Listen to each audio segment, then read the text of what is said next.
friends, and welcome back to the True Crime Metrix Radio Hour. I'm your host, True Crime Metrix. Operation Metrix. Operation at the moment, just having fun.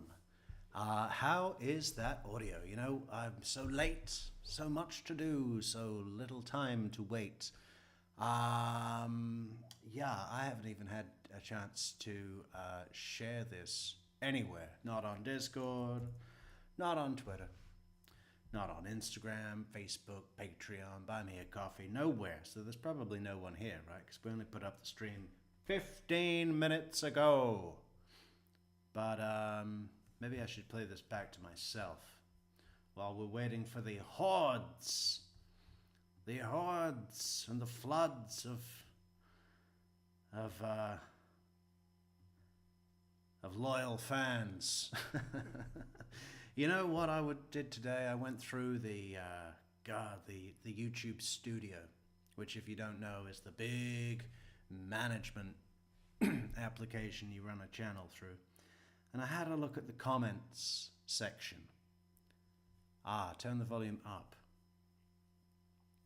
Fuck. All right. Is there a buzz? Is there a buzz? This fucking microphone, I tell you.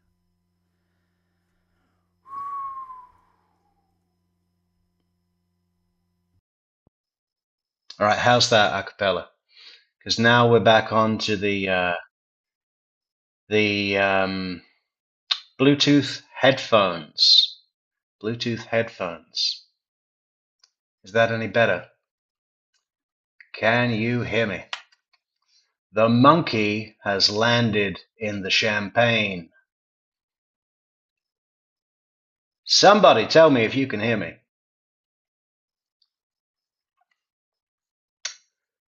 Okay, God damn it. Fuck.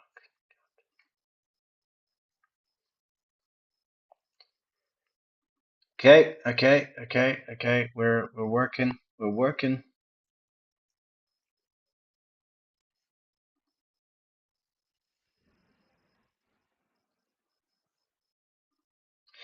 Yeah, I don't know what's happened to this microphone, you know. I have not had a minute to check it since somebody gave me that WhatsApp call the other day during a live, which just totally took over the microphone somehow. And now the microphone lives. Anyway, I was going through the comments section in the YouTube Studio, right? And I realized how far I've let it back up. Thousands of comments, interesting comments, controversial comments. And I haven't replied to any of them. I mean, I have. I replied to a lot. For a long time, I tried to reply to every single one, read every single one, but every so often I let them back up. And when a bunch of them back up, we get one big backup. I need to find more time in the day, more energy to go through all the way back and reply to every single one, you know. But I haven't. I have been a bad celebrity. It's probably going to be what it says on my tombstone, my headstone. Here lies True Crime Metrix, a bad celebrity. Anyway, we're not listening to celebrities today. Oh, we sort of are. We've got Jodi Arias in the hot seat. Cross-examination continuing with the ever-famed Juan Martinez beating her across the face with a rubber hose. The rubber hose of justice. We went through the gas cans yesterday and a bunch of other stuff. We had it confirmed that Jodi Arias's drink from Starbucks all the way through was a strawberry frappuccino, the milky one, not the one with ice, which I think is disgusting. She deserves life in prison just for that. But today we're moving on. We're moving forward. We're moving towards and through and over the crime scene. Juan Martinez is going to take us through the crime scene. He's going to force Jodi Arias to stare at her at some terrible, horrific photographs of,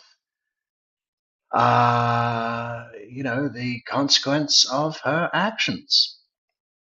Sounds like fun. There are going to be a bunch of photographs that they won't show you, and I can't show you. But I did find some things today which I will never be able to unsee. I have seen crime scene photographs of Travis Alexander, but not like this. This was beyond. I'm amazed that it's available for public viewing. It's too much. It's too much. I mean, if you want to see that, it doesn't take much digging on the Google picture window images over there. Okay, so that's what we're doing. I'm ready. Are you ready? I'm gonna have to go and share this in a few places though, so bear with us. We're gonna let this play. We're gonna let this play.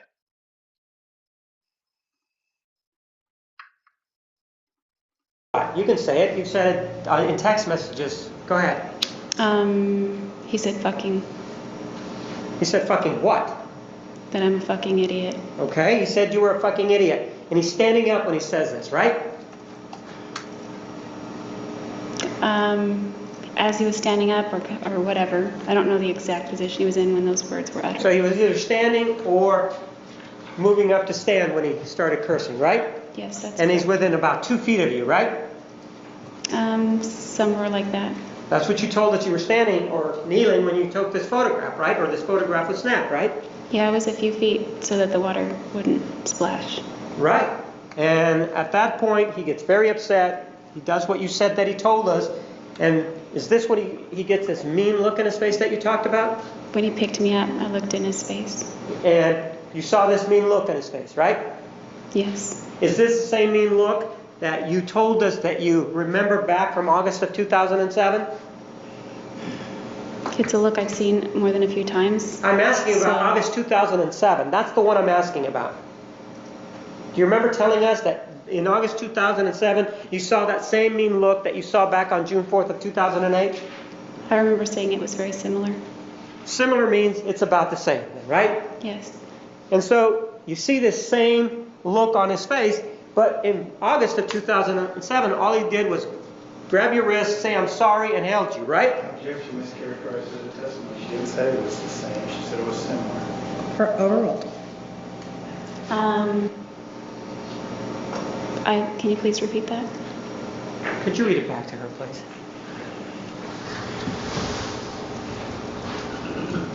Question. And so you see the same look on his face, but in August of 2007, all he did was grab your wrists, say I'm sorry, and held you, right?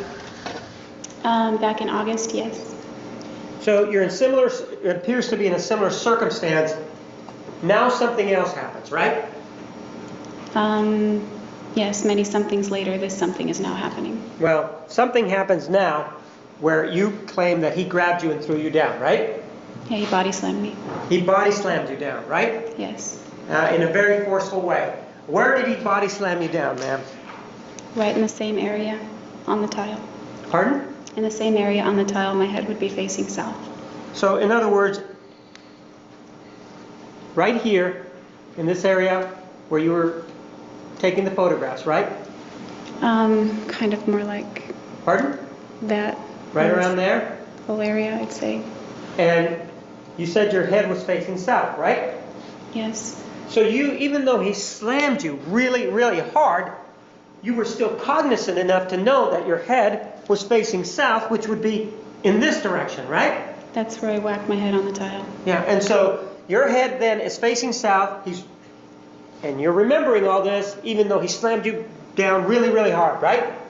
I wasn't thinking south when it happened, but here it is. But you remember the direction of your head, whether it was whatever the direction you're giving us now, you remember that your head was in this direction, right? Yes, I do. It wasn't a circumstance that you hit your head so hard that it made you lose at least any memory at that point of what had happened, right? I don't think so. Well, no, you were there. When you say you don't think so, it sounds like you did. You remember your head being this way, right? I do. She can't testify to memories that she lost. How would she know that? overruled. You may answer. Yeah, I just don't know about head injuries, but I just remember being in that direction. I'm asking whether or not whatever happened. Head injuries? Where's Chandler Halderson when we need him? And what's that other guy? That other guy who took the stand? We've got to look at his time on the stand. My God. Oh, I completely forget his name. You know, the guy that got released from jail after like 30 years, and he kept going on about Julio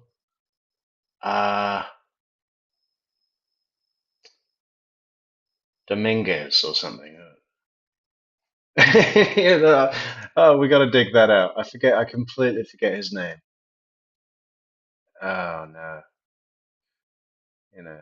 Anyway, we'll come back to that. That's going to be a Sunday fun day, definitely. Happened, you remember enough to know that your head was facing in this direction, south, which is south, right? More or less, yes. My body was somewhat parallel with that area. I'm asking about your head. I'm not asking about your body.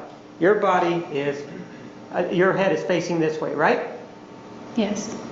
And so that happens, and is the camera still down here next to the... Michelle, welcome back, Michelle. How you doing? Maria, Amy, Acapella, Esmeralda, Pessoa. Any relation to Fernando? Cindy J, Daphne, Acapella again, Teresa. Welcome, welcome, welcome, welcome, welcome. The tub? I would assume. I don't remember the camera at that point anymore. You don't remember the camera anymore. You were focused on Mr. Alexander. And now he's standing over you, right? Yes. And he's standing over you and you're down. Tell me what happens next. I roll to my left. You roll to your left, which would be in this direction. Yes. And Mr. Alexander would be in front of you, correct? He was somewhat to my right a little bit, but just outside the shower. And I ran down the hallway. Well, I'm not asking you anything about that. Mr. Alexander is out of the shower, correct? Yes, he is. Or he stepped out. I don't know if he has 1 foot in, 1 foot out, but he stepped out. Well, he needed to have been out of the shower in order for him to grab you and body slam you, didn't he? Not necessarily. Oh, so you're saying that he was in the shower, and from the shower he kind of reached over and grabbed you and body slammed you sideways, even though he wasn't out of the shower? No, I said he definitely stepped out, but I don't know if he had both feet out or 1 foot out.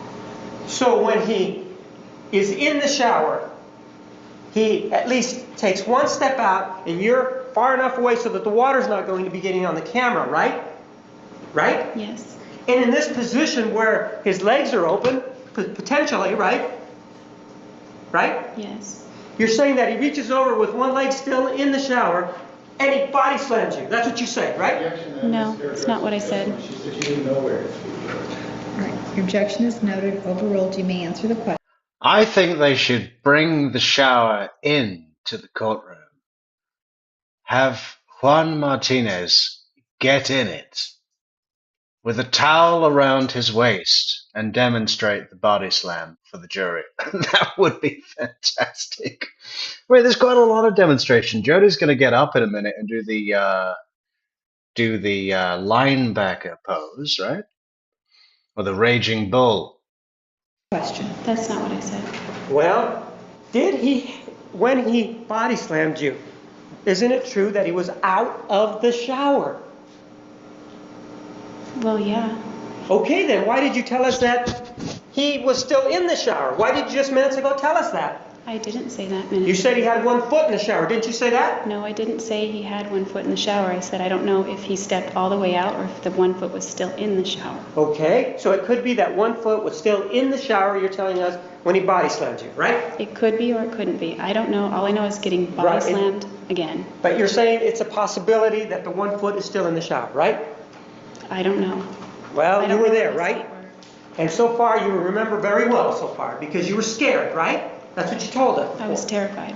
Terrified. It's same sort of thing, only escalated, right? Scared is the same thing as terrified, only terrified is worse, right?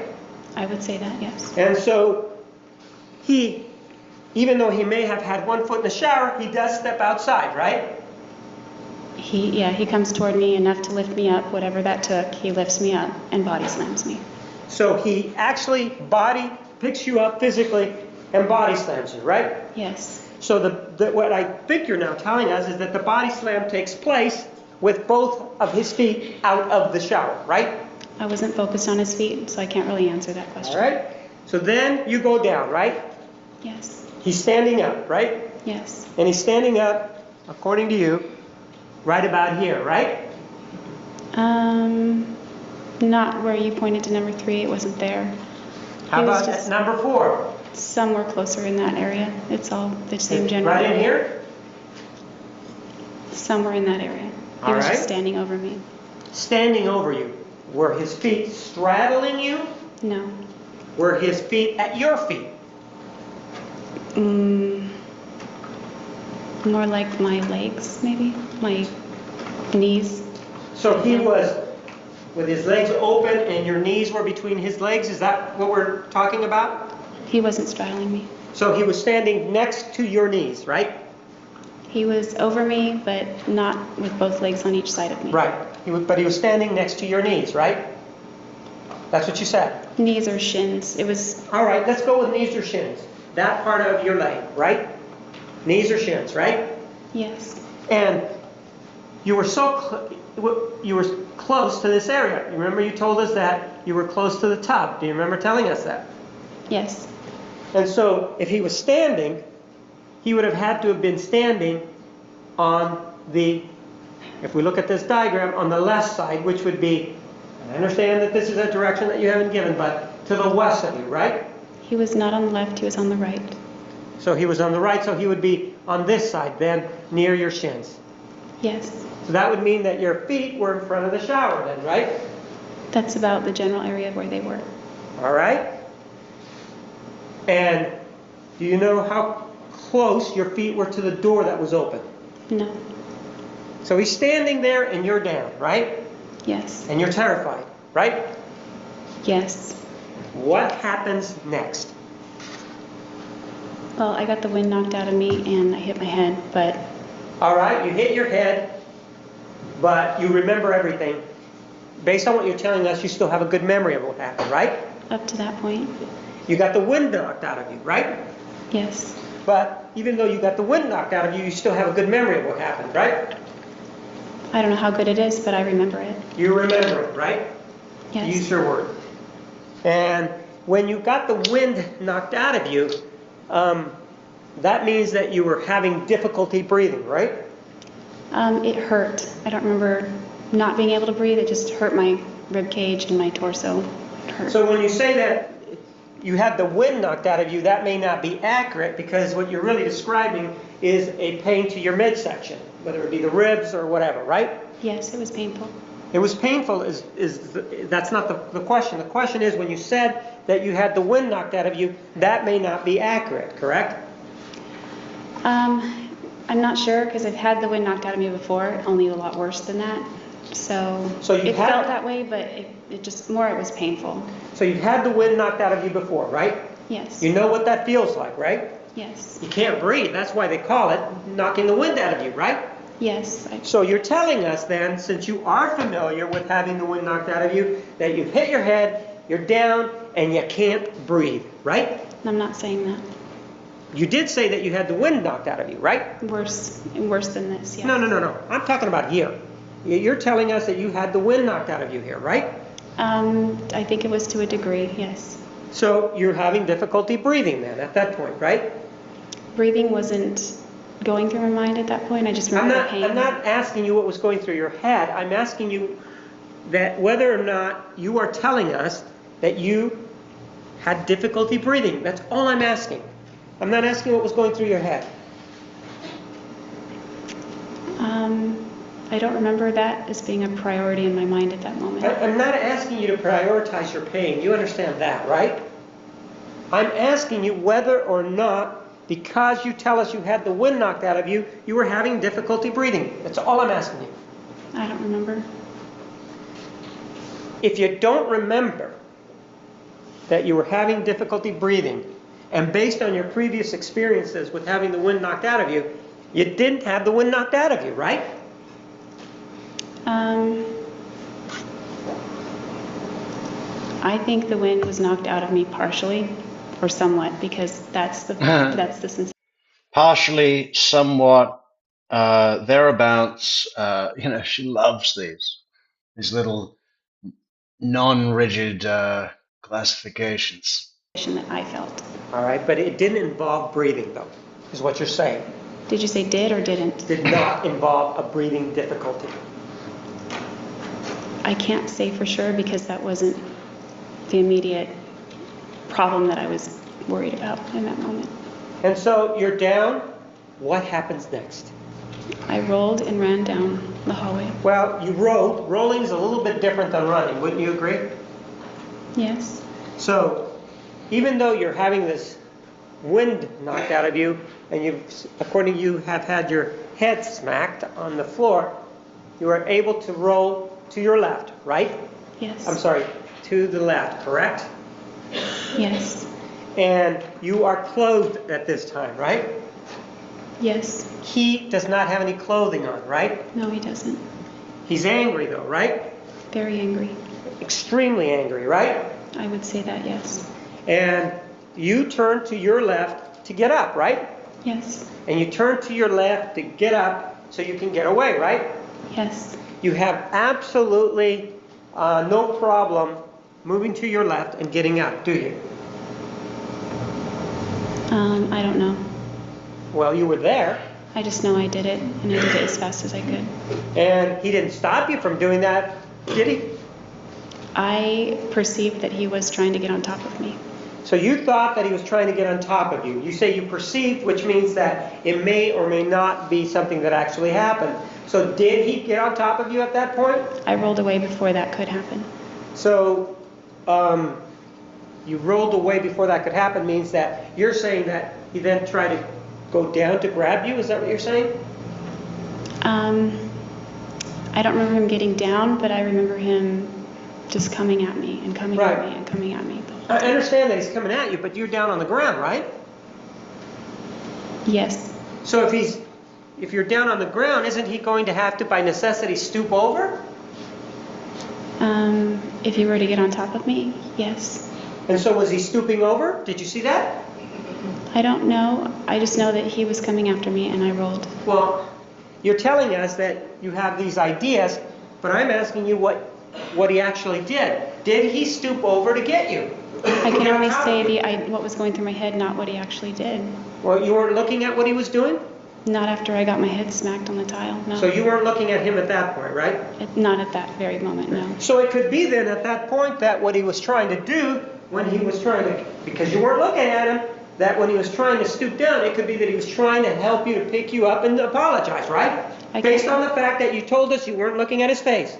It could be, right? Objection calls for speculation. No evidence. Overruled, do we answer? I can't say he was stooping down, so I don't even know how to answer that. Well, you said he was trying to get on top of you. I perceived that. Yes. And perception is your eyes, you're looking, hearing, right? Part of that is perception. Sure. And you're telling us that hearing and looking, you believe, or you think, whatever term you want to use, that he was going to get on top of you, right? I'm not saying hearing or looking, I'm just saying that was my perception. So the way you keep backing away from it, it appears that what you're telling us, it could be that he's stooping down to help you to get up, right? Objection argumentative. She's not recommending anything. Rephrase your question. You tell us that he was going down at some point, so that causing you to move away, right? No, I'm telling you that after I got body slammed, I perceived that he was going to try to get on top of me, and I wanted to roll away from the situation and run. So that was your perception, but it wasn't caused by anything he was doing. It was caused by what he had done before then. That's what you're saying. Certainly by what he'd done before, but I don't know exactly what he was doing right after he slammed me on the ground. You weren't even looking at him, right? Not at that point. You get up, right? Yes, after rolling, I got up and ran. Right. And when you get up, point to me. Are you here? You're here. Where are you? Jodi really misunderstands, You know, she's trying to, you know, she does this whole different thing with her memory, right? She's got like no memory for some stuff and then really good. She was like, okay, so then he came at me like a bear. He charged at me like a mother bear and I ran down the hall. But then I turned back and he was a linebacker. He went from mother bear to linebacker and then into a raging bull. You know, and the best thing, the best thing she could do is say, "Listen, Mr. Martinez, this was bedlam. This was insane. This was a mess. I don't even know what the fuck happened. He lost his shit with me, right? He grabbed me by the neck and slammed me to the ground. All I could think was, I gotta get away. Somehow I did. I don't even know how I got out of his grasp. The madman, the mad mother bear linebacker, raging bull that he was. You know, I was terrified. I was so terrified that now the whole thing is a blur. Obviously, I killed him, but I was threatened. I was fearful to lose my life. Because he threatened to kill me before, and you don't understand. He always looks like this nice guy at convention. When we go to the temple, he's all, "Hey, Mr. Elder, can you baptize my dog?" You know.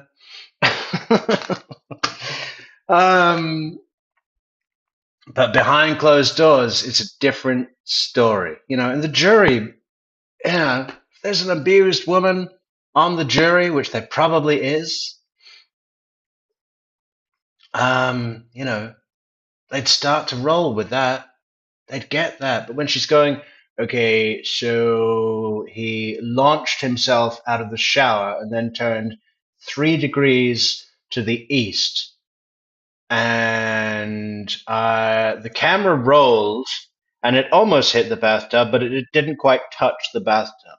You know, these details that she adds to make it look like real, true memories do quite the opposite, right? You don't remember shit like that in this type of situation. I'm not sure because I didn't do a full turn. I just rolled and got up and ran. Were you in front of the closet?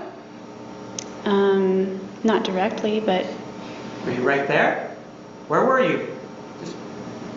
I don't know. I just rolled and I got up and booked it down the hallway. And, well, this is not the hallway where you went down, right? No, that's not where I ran. Right, and in fact, are you saying that you rolled all the way down till you got to the entrance to the hallway? Yes, she asked Nancy Sherry, said she didn't know where she was. Overruled.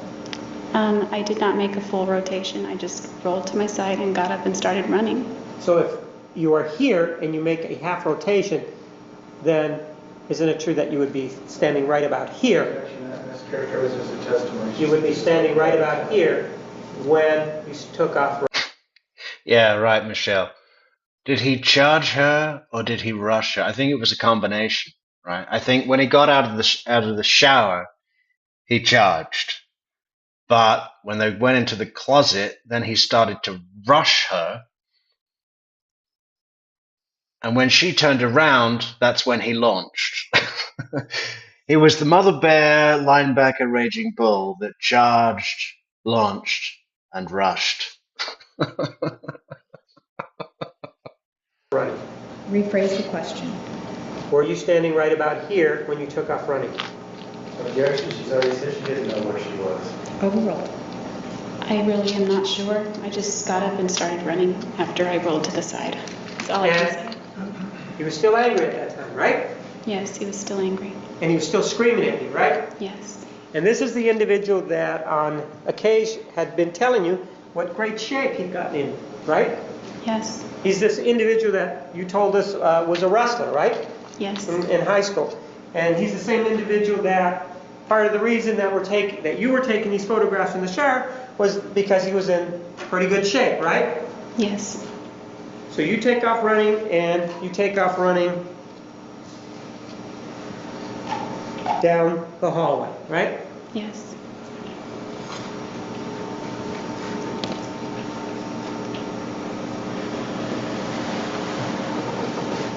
and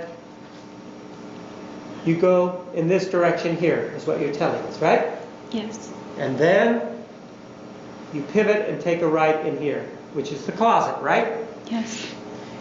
And you're telling us that this individual that's standing and you're down, that's in really good shape, that's in really angry, and you're running down this hallway, you're telling us he can't catch you because you're way faster, right? That's not what I'm saying. Well, you're saying he didn't catch you. You're telling us he didn't catch you here, right? No. He didn't catch you here, right? No. He didn't catch you here, right? No. He's running after you, though, is what you did tell us, though, right? I didn't look behind me, but I assumed. Well, if you didn't look behind you, does that mean he wasn't coming after you? No, ultimately that doesn't mean that, because that's not what the reality ended up being. So this individual that's in this great, or in this shape that you've described, you get here before he does, right? Yes, I do. And he doesn't catch up to you here. When you're here, he hasn't caught up to you, right? That's correct. And there's the door there, right? Yes. According to you, you're able to close that door, right? I slammed it. But that door doesn't have a lock to it, right? Not that I recall. Well, you were there, though, right? Yes. Let's take a look at exhibit number 78.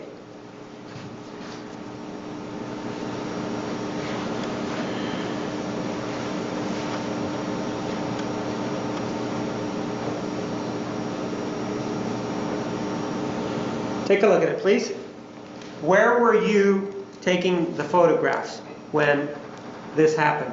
I want to see it on this exhibit. Outside the shower? Pardon? Outside the shower. Well, why don't you put a mark on there?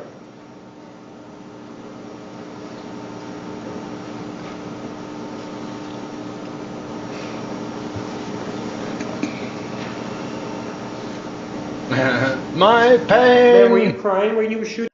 my guilt and pain and shame. Oh no, this is so difficult.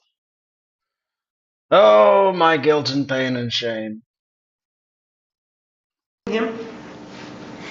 I don't remember. Were you crying when you were stabbing him? I don't remember. How about when you cut his throat? Were you crying then? I don't know. So take a look then. And you're the one that did this, right? Yes. And you're the same individual that... Is she trying to show us her broken finger? Which one? Is it? No, it's her ring finger that's busted up, right? Looks like the middle one's kind of wonky too. lied about all this, right? Yes. So then take a look at it.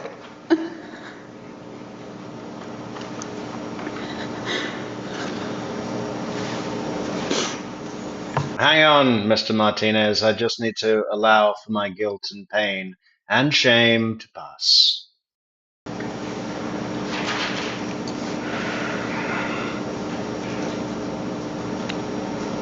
All right, we're going to take the noon recess at this time. Ladies and gentlemen, be back in the designated area at 1:25. Please remember the admonition you are... Michelle wants it backed up. I think we can handle that as we're heading into what is known as a comfort break. I think Kirk Nomi is going to be a big gentleman and come and stand next to her in the witness box for emotional support. It's either that or he thought he smelled something grilling. Bacon. Hey, is that bacon? You got any bacon on the witness stand there? I just had a craving, you know? Bacon craving. So take a look then. And you're the one that did this, right? Hang on. How far do we have to go back, Michelle? You want to hear the bit where he's like, "Ma'am, were you crying when you were shooting him in the face? Were you crying when you were stabbing him in the back?" Where was that? How many seconds? Let's see.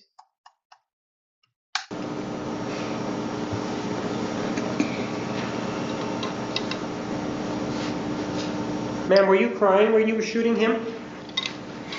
I don't remember. Were you crying when you were stabbing him? I don't remember. How about when you cut his throat? Were you crying then? I don't know. So take a look then. And you're the one that did this, right?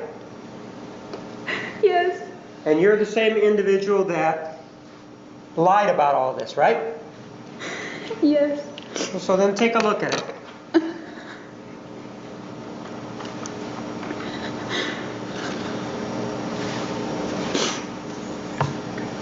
She can't see through the shame. Shame is clouding her eyes, the fog of shame.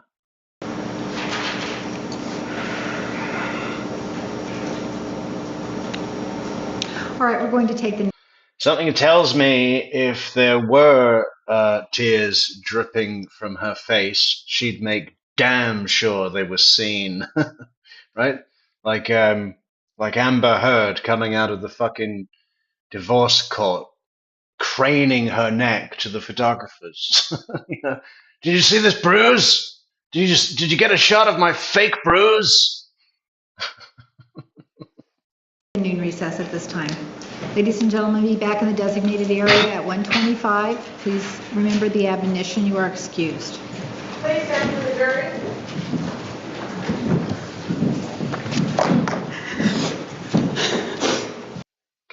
Come on, bacon man. Where's the bacon?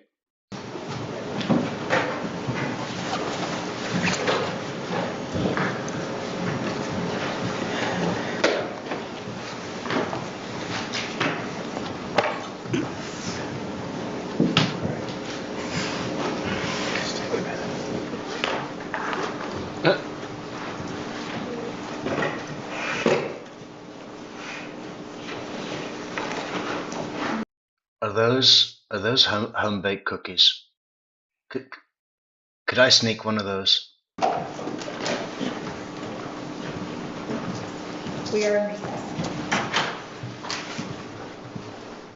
Great Seal of the State of And do you remember we Arizona. discussed this issue about going down the hallway? Do you remember that? Yes. And do you remember that you told us that you had no idea where he was? Objection, this characterizes her testimony. Overruled, you may answer. I didn't say that. You said that you didn't know if he was following you because you weren't paying attention. Do you remember that? No, I don't remember saying I didn't know. I just remember saying that I wasn't sure. And that, Yeah, I don't remember saying I didn't know. I said I wasn't sure I knew. Okay. Oh, Jodi. you didn't know, you said that you didn't hear him, right? You didn't say that anything about hearing him, did you? I didn't say that I heard him. I didn't say that I didn't hear him. Yeah. I said I thought there was an echo. I said my mind was fuzzy. So you're now saying that you did hear him coming after you, right? I'm saying that I thought I heard footsteps Well- running after me. When you say you think, it implies that you're not sure. Did you or did you not hear footsteps as you're going down the hallway? I think I did. Okay, so you heard footsteps. That means he's running after you, right? That's what I believed. Well, all we care about is what you believe in. So you say that you hear his footsteps, right? Yes. So he is coming after you, right? Yes, he is. Makes you scared, right? Very. And you're saying that this individual who's in shape is not able to catch you before you turn the corner to go into the closet, right? He did not. That's what you're saying, that he wasn't fast enough to do it, right? That's right. And you slammed the door, right? I did. You can't see through the door, right? That's correct. So how do you know he's still mad? Because Travis never calmed down that quickly. Man, you couldn't see through the door at his expression on his face, could you? That's correct. You couldn't see his eyes, correct? Correct. And so you're inside this closet, right? Yes. And you don't know what he's doing outside, according to you, right? That's right. And so even though you don't know what he's doing outside, you claim you go for a weapon, right? Not immediately. My thought was to run through the other door first. So then you sat around and waited? There was a period of time here that you waited then? No, it all happened very quickly, this whole thing. Okay, well then I thought you said that you thought, or that you took some time to think this out. It was like instantaneous. I just thought as soon as I slammed the door, I was going to run through the other door. And then in a split second, I realized where the gun was and I went to grab it so that I could point it at him and protect myself. So you're inside this closet, right? Yes. And you're ahead of him, aren't you? In other words, he's on the other side of the door, right? That was my thought. I also Ma'am, had I'm fear not that- asking you what your thinking was. I'm asking you, isn't it true that he was outside of the door? Well, I don't know where he was. I just know that I shut the door. Then he was somewhere in the bedroom then, right? I don't know. He could have been in the bedroom or running down the hallway to meet me at the other end of the door. Bottom line, he wasn't in the closet with you, is what you're telling us, right? Yes, that's right. And you don't know what he's doing during this period of time that he's out there, right?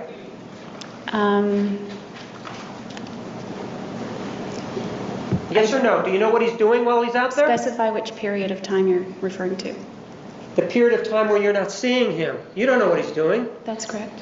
And this is a period of time that allows you for contemplation or to think, right? If I was in my right mind, yes. Well, I'm not asking you whether or not you were in your right mind, was I? No. I was asking you whether or not you had time to think, right? Objection, asked and answered. I may have had time, but Well, didn't you just tell us just now that you that you thought about what you were going to do next, right? yes, I thought of getting away. And so the answer is yes, you did think, right? Yes. And in fact, when you were doing this thinking, he wasn't in the closet, right? No, he was opening the door at that Ma'am, point. he wasn't in the closet, was he?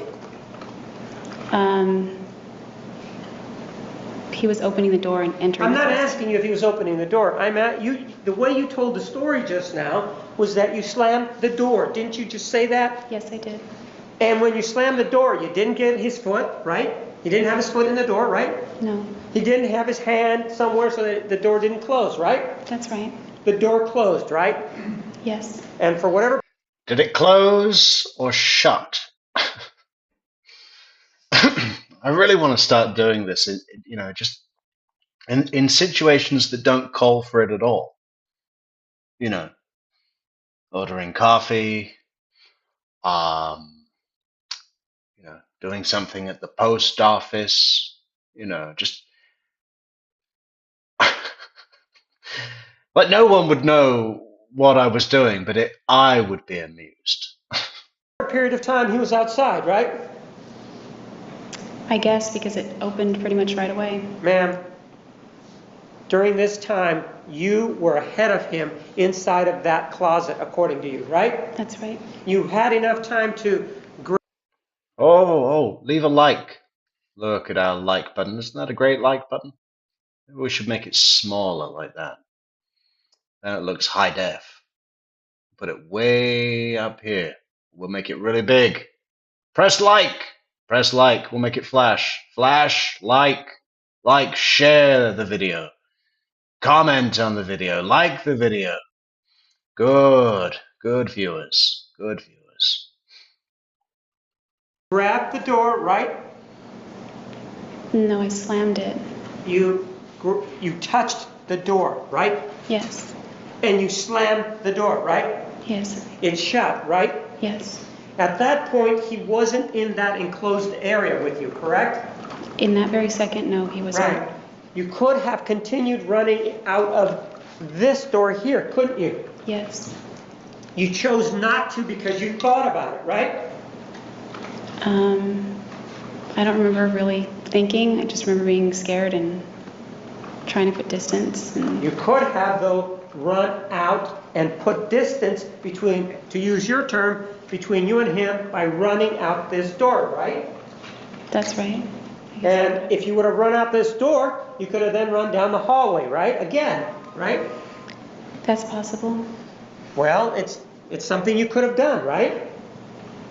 If he hadn't stopped me, possibly, Well, yes. wait a minute. You said that you were alone in the closet after you slammed the door for a period of time, a brief period of time, whatever it was. Right? Yes. And then, so during that brief period of time, when this person who obviously is in shape cannot catch you, you could have just run around and gone down the hallway. Correct? Not if I'm trying to keep him away from me. Ma'am, you could have done that, couldn't you? Then You were I'm just- alone in the closet, right? Yes, I was. And so if you're alone in the closet, nothing is stopping you from heading in this exit door. I know it's a door. Let's just call it a door. Okay. You could have then taken another right. You were familiar with his house, right? Yes. You were familiar with the fact that you could have gone down the hallway, right? Yes. And then you could have taken a quick left and you would have been down the stairs, right? No, I probably would have been dead. Well, ma'am, you could have done that, couldn't you? Not unless I was suicidal. Well, you're saying that all of a sudden, between the door to the closet, the one that's in the bedroom, and the door to the closet that's in the bathroom, he somehow got a lot faster than he did from this area here going all the way around. You're saying he all of a sudden got a lot faster, right? Objection argumentative. She mischaracterizes her testimony. Please state your question. Ma'am, the distance from here all the way around to the door is further than the distance from where you were standing inside of the closet to this door here, isn't it? Yes. So you could have continued running through here, couldn't you? Yes. He wasn't in the closet at that time, was he? He was by that point, yes. Well, and so he's now in the closet, and you're saying that if he's in the closet and yet he allows you, according to you, because now he's in the closet, he allows you to get up and get the gun. That's what you're saying. Because he's now in the closet, right? He entered the closet at the point that I was jumping up on the shelf. So then the door is opening then, not when you told us before, but when you're going up towards the shelf, right? Yes, when I told you before, which was almost immediately after. Ma'am, my question to you is, when you went in, you were able to have time to go towards the shelves, right? Yes. And you just told us now that during that period of time, whatever it was, he was not in the closet, right? At that very moment, he had not opened the door. Right. So then you just said that you were going over to the closet an area to get the gun, right? The corner. The corner, right? And as you are in that corner, he's coming in through the door, right?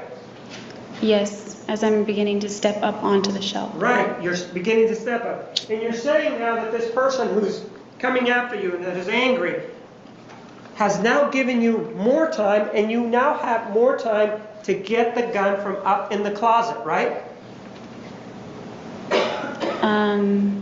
Again, she should just be like, Martinez, back the fuck off here. I was fighting for my life. I don't know about time. It was a blur. Have you ever been charged or launched at or rushed by a mother bear or a linebacker or a raging bull? Because I had all three of those, okay? I don't know about fucking time, Martinez. That would be so much better, Jodi. You know, she's still young here.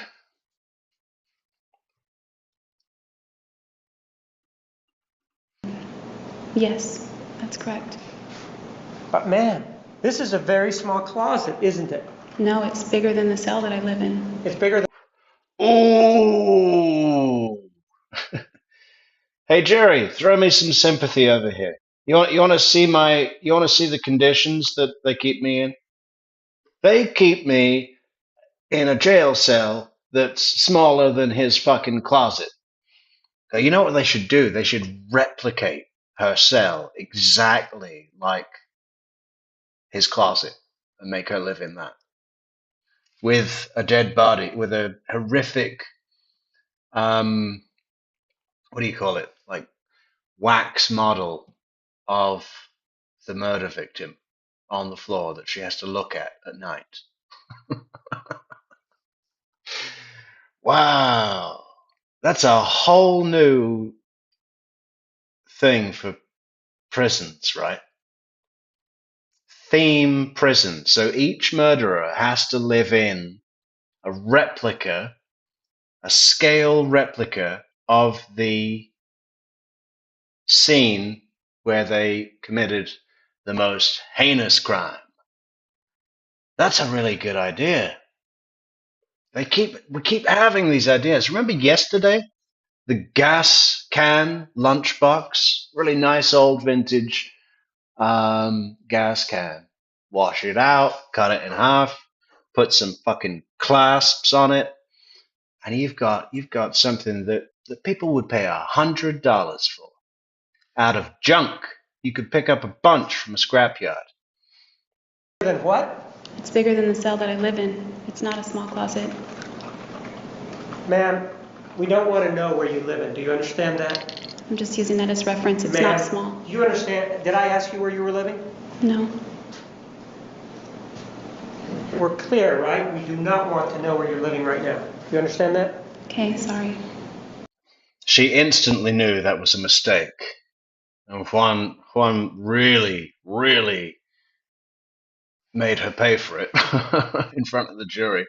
Hey, Jodi, a minute ago you were so upset you couldn't look through your GIMP fingers and show those non-tears to the jury. So now your self-pity, it's bigger than the cell that they make me live in. The only thing absent from the nightmare that is my life is the raging bull mother bear linebacker that was the man I killed, who charged, launched, and rushed. No need to take that attitude that...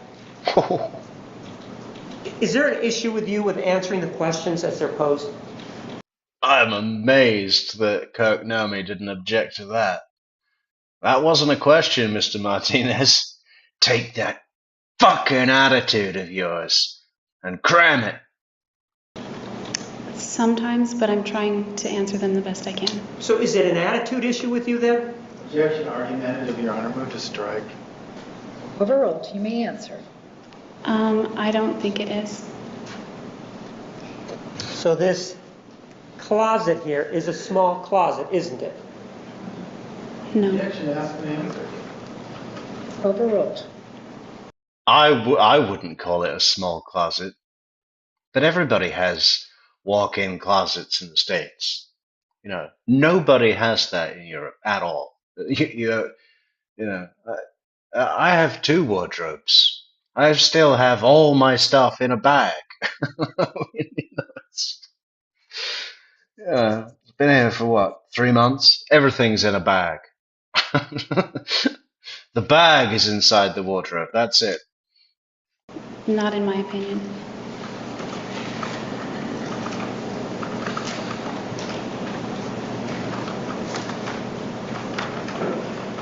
It's actually about 11 and a half feet, isn't it? From the door over there to this door here, isn't it? I don't know, but that sounds somewhat accurate. I would have said It 12. sounds what? I can't hear you. It sounds Yeah, I don't know about the I don't know about the pack of cigs in your support message. It's for FOIA requests, okay? It's definitely and the occasional treat for our sound controlist, Soap, the Labrador. Yeah. No, seriously, it is. We've got a bunch. Just so much going on. I shouldn't even tell you. I shouldn't even tell you because, you know, if certain people find out, then, you know, we lose our edge. The point is, we've got a direct line to the man in charge. But there are costs, and we need help with the costs. Please do consider supporting the channel on our goal at the top of the chat, or our favorite place. Where's that badge? There it is. Oh, there, look at that one. Buymeacoffee.com/True Crime Metrics is the best way to help us do some wonderful things with the channel. Wonderful things. The future is bright. The future is coffee. The future is in a cup with a little bit of foam on top. Yeah. No, thank you so much, guys. And please do like the video, share, leave a comment. Excellent stuff. Good stuff. Good stuff. It's somewhat accurate, but I don't really know as far as distance how long 11.5 feet is. Well, then let's take a look at exhibit number 249.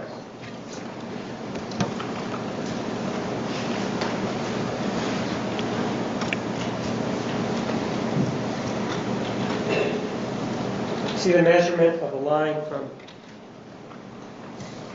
here? I think it's amazing the length that they went to produce this diagram. I mean, look, this little, just on the right side of the pool of blood, they've got this 12 degree, or is it inches? Looks more than 12 degrees. Looks like 30 degrees. That must be inches. And then you've got 33 inches across. But do we really need to measure that? That's not standard protocol for a bloody crime scene. I don't think so. I've never seen it done so with so much detail on a schematic diagram of the entire floor plan. I mean, they've marked his bed, king-size bed. Do we need to know if it's a king or a queen or a standard double? So there, do you see what the measurement is? Yes. It's 11 feet 4 inches, right? Yes. So it's approximately a little bit over 11.5 feet long then, right? Around that, yes. So you're in this closet.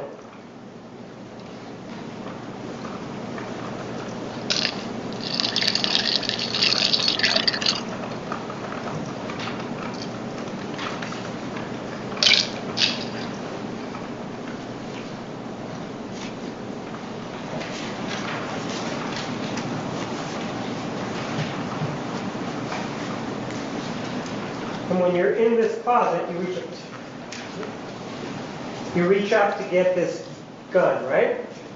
Yes.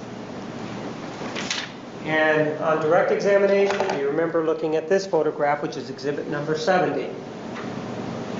Yes.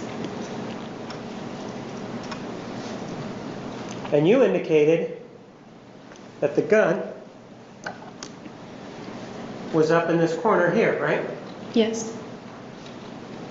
That's a pretty high shelf there, isn't it? No. Jesus Christ, look at his shoe collection.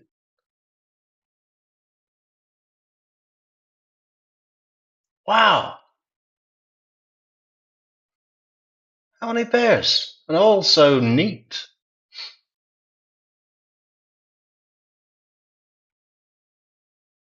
How tall are you, ma'am? I believe I'm 5'5.5" last time I checked. And this shelving, do you see that there? Yes. It goes almost to the roof. You see that? Yes. And you see the thing to the right here, the door? Yes. It is higher than the door, isn't it? Yes. You're saying that standing there in front of that shelf, you could, at 5'6", you can reach up and grab that top there? No, that's not what I'm saying. In fact, you have to get up on the shelves to do it, don't you? Yes, I just got up on one. Yes or no? Yes.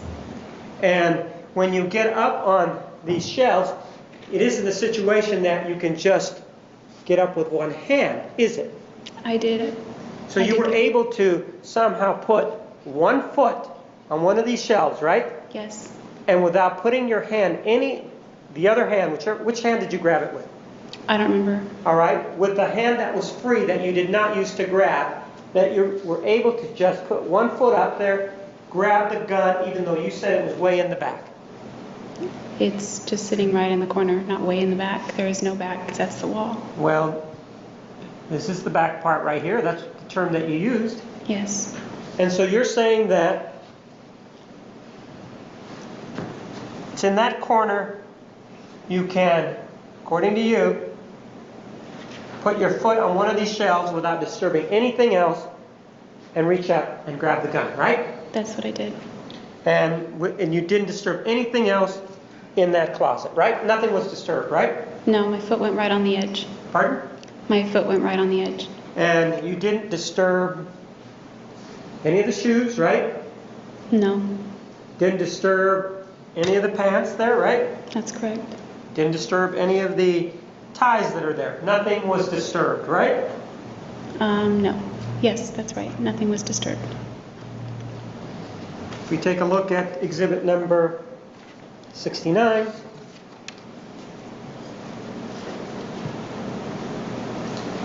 this gives us a further out view, doesn't it? Yes. And it also includes the bench seat, right? Yes, Nothing is disturbed there, right? that's right. And yet you're saying that this very angry man is coming through here, coming after you, right? Yes, And that he is very upset about his camera and that you're able to get the gun up here, right? that's right. Is this the same gun that you told detective that he didn't own? That's right. Can't have it both ways, ma'am. Back then on June 10th of that 2008, you did say he did not own a gun, correct? Yes, I did. And no one was even consulting you about the investigation. You initiated that contact, right? That's right. You agree that what you are telling us today is, to be more than fair, inconsistent with that statement, right? That's right. And this thing, or the statement about the gun, this didn't come, that you said that it involved the gun, didn't come for years until after you had been arrested, correct? Yes, years it took me to admit it. So the answer is yes, it came years later, right? Yes.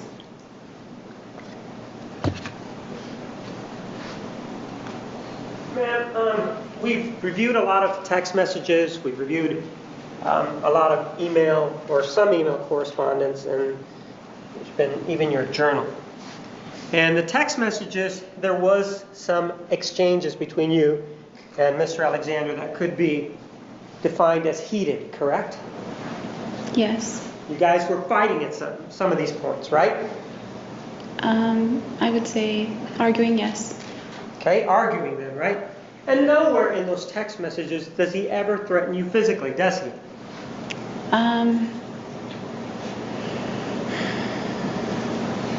No, he doesn't. He doesn't, does he? That's correct. And there's no email correspondence in which he's threatening you, correct? Trying to think. I know we talk about it, but there aren't any threats made. There are no threats, correct? And Yes. there's no police report because you never called the police, right? That's right. There are no individuals that have come in to say that they saw him mistreat you, correct? Physically, that's right. Well, no.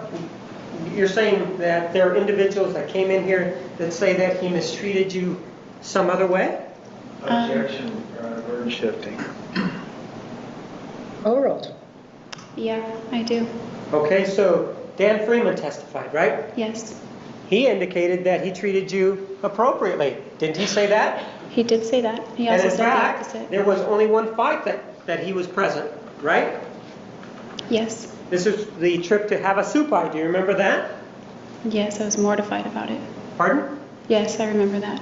And do you remember that the reason that there was a fight was that he was trying to make sure that the trip was an enjoyable one, right? I don't remember Dan saying that. Well, do you remember he said that it needed to be enjoyable and that you needed to take out whatever heavy products were in your backpack? Do you remember that? I remember that's what started the argument. Right. And you got mad at him, right? No, he got mad at me. Oh, so Dan Freeman got mad at you? Oh, I thought you were talking about Travis. No, I'm asking about Dan Freeman. No, I've never been mad at Dan Freeman. I'm not asking if you're mad at Dan Freeman.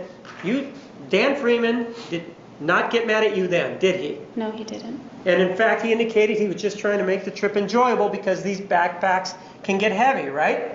Yes, something to that effect. And somehow, given what Dan Freeman did, it became a fight between you and Mr. Alexander, right? It sparked a fight, yes. And the way you phrased it, it was Mr. Alexander's fault, right? That time, yes, it was. Even though you're the person who was upset at having to conform to what somebody else wanted you to do, right? I wasn't that upset. Well, you started the fight, not Mr. Alexander, like you're saying, right? No, I took the backpack upstairs and he came in and started screaming at me. So you your actions in no way, shape, or form, ma'am, contributed to the problems that happened that morning before you went to have a soup bite. No, they definitely contributed. And they started it, didn't they? I didn't think we were arguing, so Well, I don't know. Your actions were the ones that started this whole fracas, weren't they? I guess. I don't No, don't say that you guessed, ma'am. You were there, right? Yes, I was there. And you know how the fight started, right? I do. Yeah, and it was because you had an attitude because Daniel Freeman had gone into your stuff and removed items, right? Daniel Freeman. God, I want to do that guy again, but we can't. We can't. We don't have time to do that. God, what a weirdo. Overall, do you may answer? Rummaging through her bag and taking stuff out when she's out the room. I mean, That's not when I would consider the argument beginning. All right, you don't consider that. In fact, though, we've looked at these text messages and we've been talking about whether or not there's any indication that Mr. Alexander ever threatened physical harm to you, and you said no, right? Yes. But you didn't. You threatened physical harm to him, didn't you? As a joke, I think I did No, once. yes or no, didn't you threaten him with physical harm? Yes or no? I don't remember ever threatening. yeah, as a joke. I said to him, I said, Travis, why did the chicken cross the road?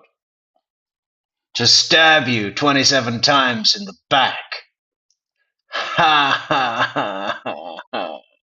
Joke. Threatening Travis with physical harm, ever.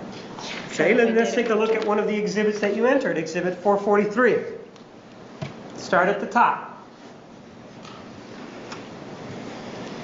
He says to you, it gets old when you dramatize everything. You stress me out on a regular basis. You have 27 hours and you're moaning about not making PC.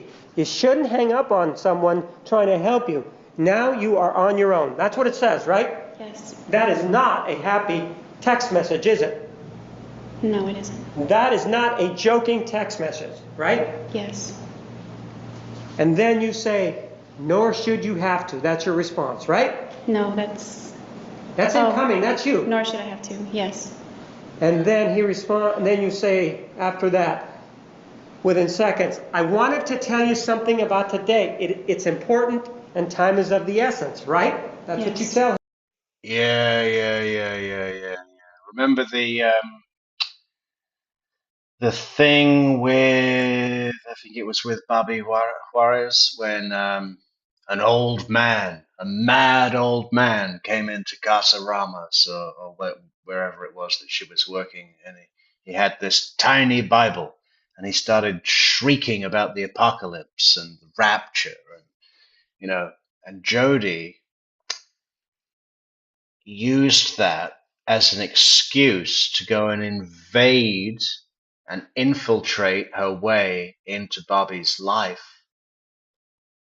because she needed to warn him, right?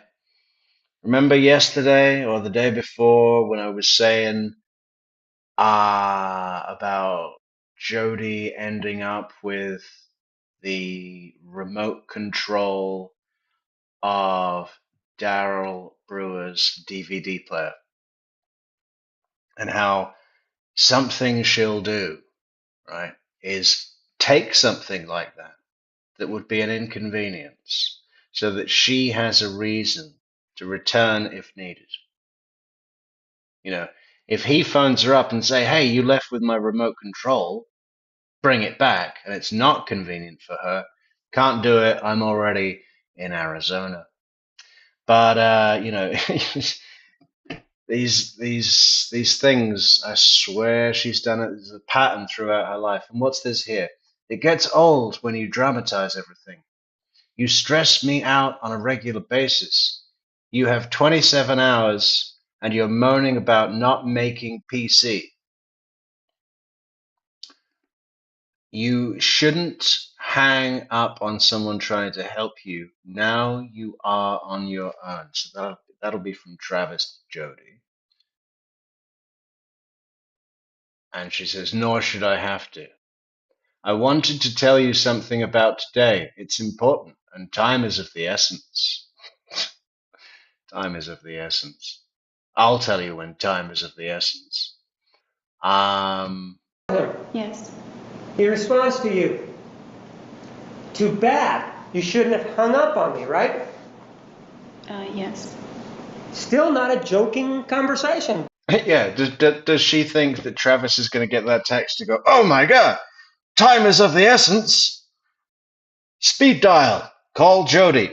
You know, time is of the essence, or so what? You know. Right? Yes. Still a fight or an argument via text message, right? Yes. And then you say, it was for your own benefit, not mine. I only wanted to tell you because I care about you, right? Yes. Now the mood is changing. You only did this because you cared for him, right? Yes. And so hanging up on him is because you really love him, right? I guess indirectly it could be that way. Okay, so you show love by, in this circumstance, hanging up on him, right? If I didn't love him, his swearing wouldn't hurt as bad, so I wouldn't hang up on him, so yes. You hung up on him, right? Yes, I did. And you hung up on Oh, he swore. He said fucking. He said fucking what? He said I'm a fucking idiot. Okay, he said you're a fucking idiot. I think Juan Martinez just wanted to say it himself when he did that. him because you love him, right? That's what you're saying. I'm saying in an indirect way it could be construed that So way. the answer is yes, correct? That's not the direct reason. But you hung up on him and you're saying that you hung up on him because you love him. Yes or no? Put plainly like that, I would have to say no. Okay. And then he says, Oh, and also get merch. You know, we're coming up to Donna's trial. And what could be better than watching Donna's trial that we've all been waiting for years, than watching it in your very own kosher style hoodie? I'm going to be wearing one. I'm going to be wearing 3 all at once in our hot country in the summer. Yeah, that's what I'll be doing. Check it out. Fucking links in the description. Go get merch. Share the merch. Comment on the merch. whatever, Jodi, doesn't he? Yes. He's upset at that point, right? I don't know. You think he's happy there? Rejection calls for speculation. Overruled, you may answer. No, I don't think that. Pardon? I don't think that. Well, the first text message was at 16:53, and we understand that that's 7 hours ahead. The text message where he says, whatever Jodi, is 16:57. Do you see that? Yes. It's roughly about 4 minutes later, right? Right. And you told us that you guys were fighting in this conversation, right? Yes, we were arguing. Right, during these 4 minutes that it takes to text message back and forth, right? So it's not a joking conversation, right? Not at this point. No. And then you answer almost immediately, I'll whatever you in the nose, Travis. Yes. You think that's funny, right? That's a joke. Yeah, that was his joke that he used to say. Pardon? That was his joke You think that he that's used to funny? say. I'm asking you if you think that's funny. If that's a joke. I was hoping he would think it's funny. Ma'am, I'm asking you if you think that's the joke. The whatever you in the nose? Whatever you in the nose, Travis, right. Well, that was my goal, so at the time, yeah. So you thought it was a joke, right? Yeah, it Even though certainly you're in was the a middle joke. of a fight. Yeah, I'm trying to diffuse his anger. But that's not what it indicates there. Travis, I'm trying to diffuse the anger. It's argumentative. I'm going to punch you in the nose. She's already said what it indicates. Overruled, you may answer. Well, not if you know Travis. That would be Yes a or no, joke. ma'am? You're wrong, so that Well, would all be right, no. then let's take a look at the next message. PC in his text message, I think, was a program committee member. Program committee for the conferences, you know, so that she would be involved in deciding where the venue is and the booking and so on. It says, I was just trying to help you. You've hung up on me several times before, even after I've asked you not to. It's reasonable that I shouldn't tolerate swearing, but again, I'm very sorry, have a great day. You're still fighting in between them. So it was for your own benefit, not mine. I only wanted to tell you because I care about you. Whatever, Jodi. I'll whatever you in the nose, Travis. God. I was just trying to help you out. You've hung up on me several times before, even after I asked you not to. It's reasonable that I shouldn't tolerate swearing, but again, I'm very sorry. Have a great day.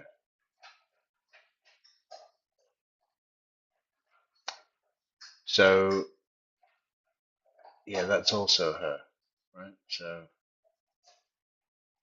I shouldn't tolerate swearing, blah, blah, blah. Aren't you? No, I'm trying to ameliorate the situation.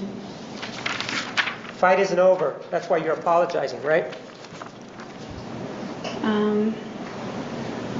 I guess. So it's not a joke then, right? No, it was a joke.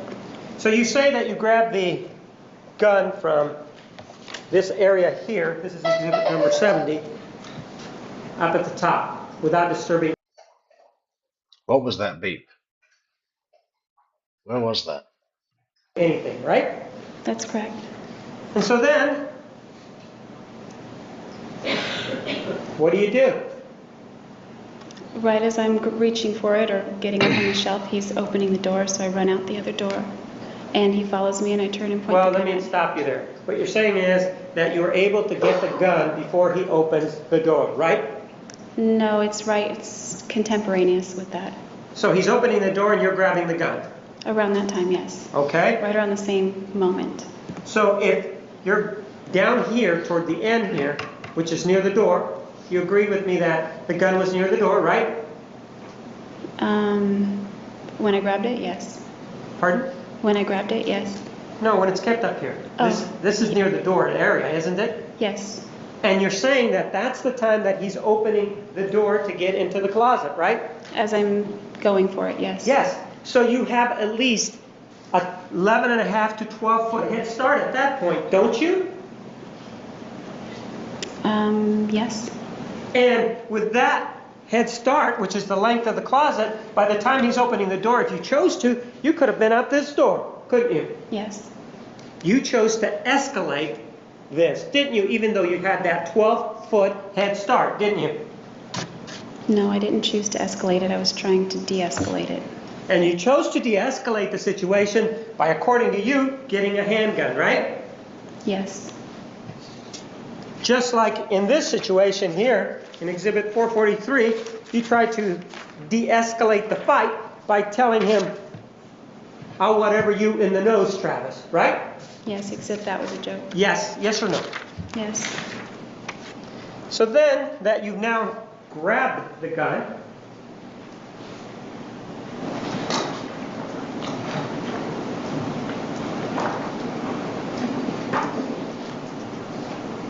Let's take a look at exhibit number 72. You see the closet door there? Yes. That's the one that you came out of, right? Yes. Where do you go? Into the bathroom. Pardon? Into the bathroom. This is the bathroom that we're looking at, right? Mm-hmm. Yes. And so you go in there, where do you stand? In the center. So this would be the center, right about here, right? I don't know, it's a little farther than that. So you're even further away than this picture shows into the bathroom, right? I'm right about there. And you run into the bathroom, don't you? Yes. You're in a hurry, right? Yes. You want to get away, right? I want him to not get close to me. Well, you want to get away. That's what's going on, right? I want him to not get near me. That's what's going Right. on. And so you're going quickly, aren't you? Yes, it was frantic. You're not going leisurely, right? Definitely not. And so when you get inside here, you, run in here? Is that what you do? I took a few steps and turned around. All right. The few steps that you take, are they quick running steps or are they just leisurely steps? They are quick steps. Like running, right? Because you want to get away from the circumstance according to you, right? Yes, but the floor was wet and it was kind of slippery. But you had socks, right? I don't remember. Well, then let me help you refresh your recollection here. Take a look at exhibit 162. See that photograph there? Yes. You see that foot there, right? Yes. That is your foot, right? Yes. There is some footwear on there, correct? Yes. That is a sock, right? Yes. Or are you saying it's a shoe? Which one is it? It's a black sock. So, you run in here, and you say it's wet, right? Yes. But if anybody is more wet, it's him, right? Yes. Because if you're talking about slipping, he's the one that's more apt to slip because he's the one that's wet, correct? Correct. Not you, because you are not wet, right? Yes, that's right. And the socks provide better traction, don't they? Yes. And so what you do then is, according to you, is you then go in here and then you pivot, right? Or turn around, Yes.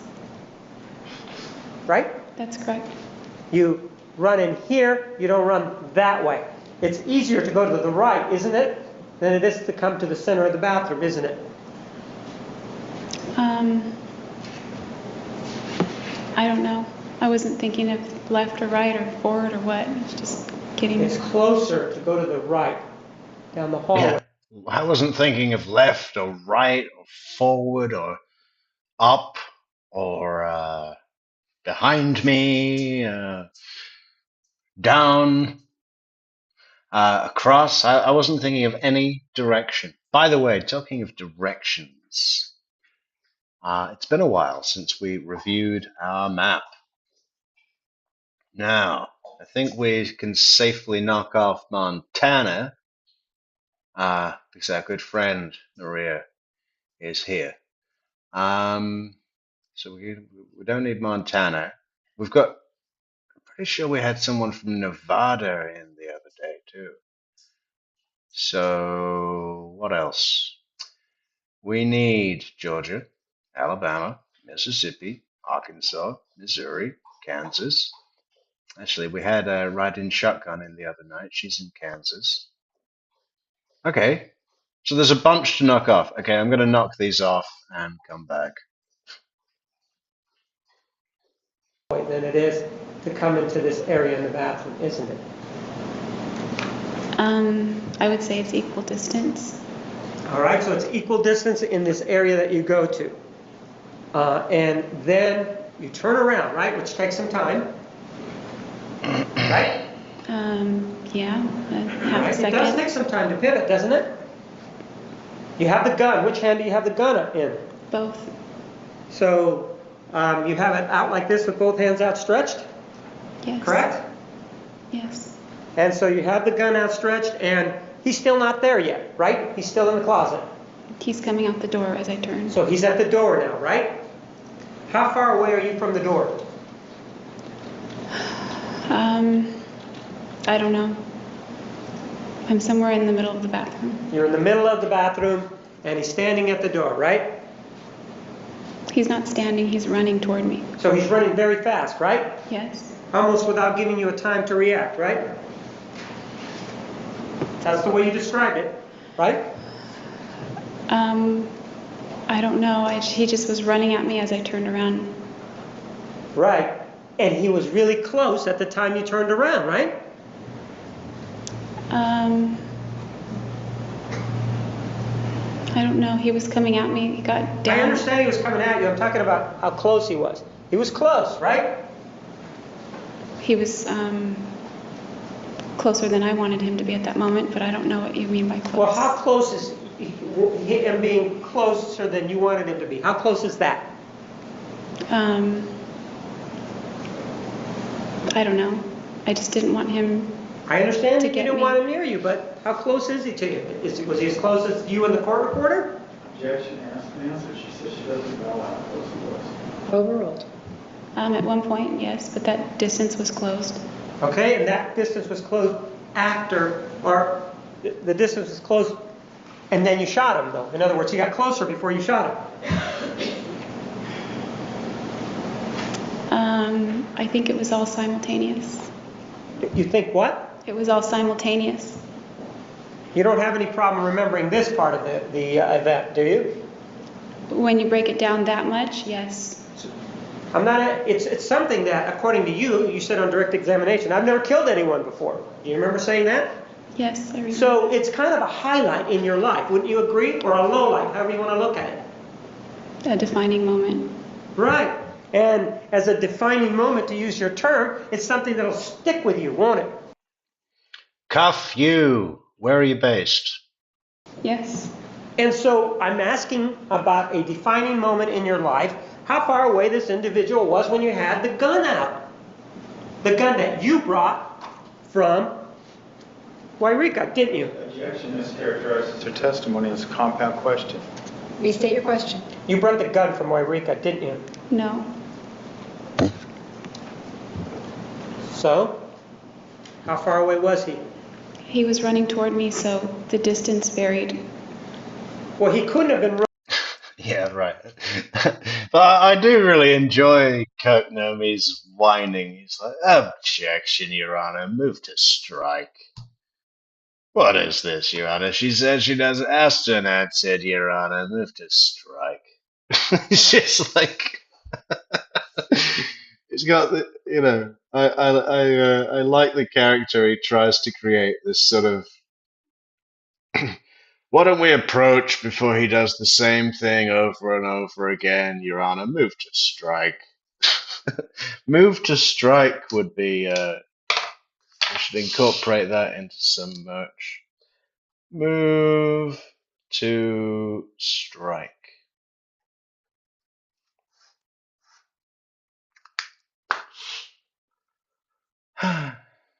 Running towards you very long, because if he's here in the breach of the door and you're right a little bit down here, that's within 4 feet, isn't it? I guess. I don't know how long it was. Well, then maybe if we take a look at the measurements here, it'll tell us a little bit, okay?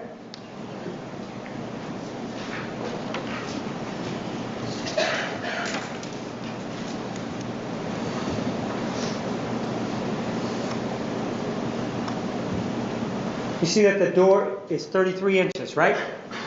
Yes. And that's where he was standing, right? He was never just standing, he was in motion. That's where he went through in the breachway when you saw him coming at you, according to you, correct? That's correct. And the distance from here to here, and if you want, I'll show you, it's 36 inches. Do you see that? No, where? It's right here. Okay. So that's 3 feet, right? Yes. And if you just take that out and you stand right there, isn't that about where you told me you were? About 3 feet from the door? No, I didn't say that. I was more in the center of the bathroom. It was what? In the center, more toward the center of the bathroom. All right, if it was in the center, can you see how far this is here? Can you see if Yes. that's a 6 or no? That looks like a 6. All right, so if we go 6 and 3 feet, that's 9 feet, right? Yes, but that's not accurate. So you're saying whoever measured this didn't measure this accurately? No, not the measurements. of the wall don't correlate to where she was. He's talking apples and oranges. Objection to the speaking objection, nature of the objection. I'm going to overrule the objection. You may restate your question. The distance from here to here, you've told us is 3 feet, right? Yes. The distance from here to there is about 9 feet, right? Objection foundation, she just read what was on the deal. She didn't make these measurements. Sustained. All right. This says 6 feet, right? Yes. This says 36 inches, right? Yes. So that's 9 feet total. 9 feet total. 36 is almost the number of states that we are in. I want to get these tiny ones up at the top. What have we got over here? We've got Delaware, Rhode Island, Vermont, New Hampshire. Then we'll go back over to the west. Mountain Time our way back. Yeah. Yeah, anybody in a gray state, please do let us know in the comments. Pensacola. What was the case I was watching out of Pensacola the other day?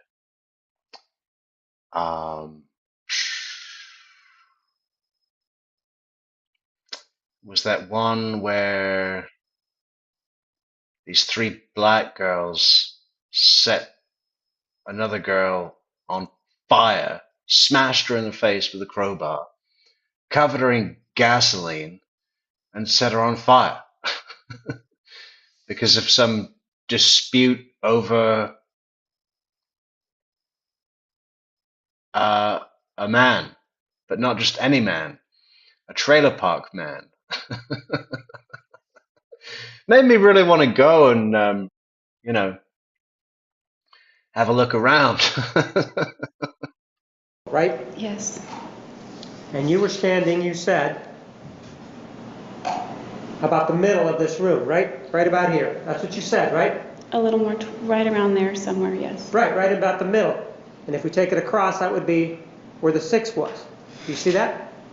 It looks about to scale, yes. Pardon? It looks like it's to scale. I'm going to object to the accuracy of the measurements, Judge, in terms of where he's asking her and the measurement of where she was standing. Approach, please. Like it matters, Kirk. You should object to the lack of bacon at defense table.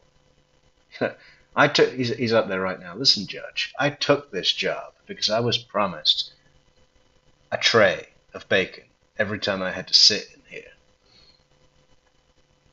You know what they're eating out in the halls? I don't know, but it smells delicious. Now, I'm going to quit. Ineffective assistance of counsel. You don't think I can pull it off? I can pull it off in a heartbeat. Get me some fucking smoked rashes going on here. And I want them all to be dipped in butter individually. Bacon dipped in butter. Think you can handle that, Judge? Get me the bacon. A bucket of butter-dipped bacon. Otherwise, I'm gone. Mistrial.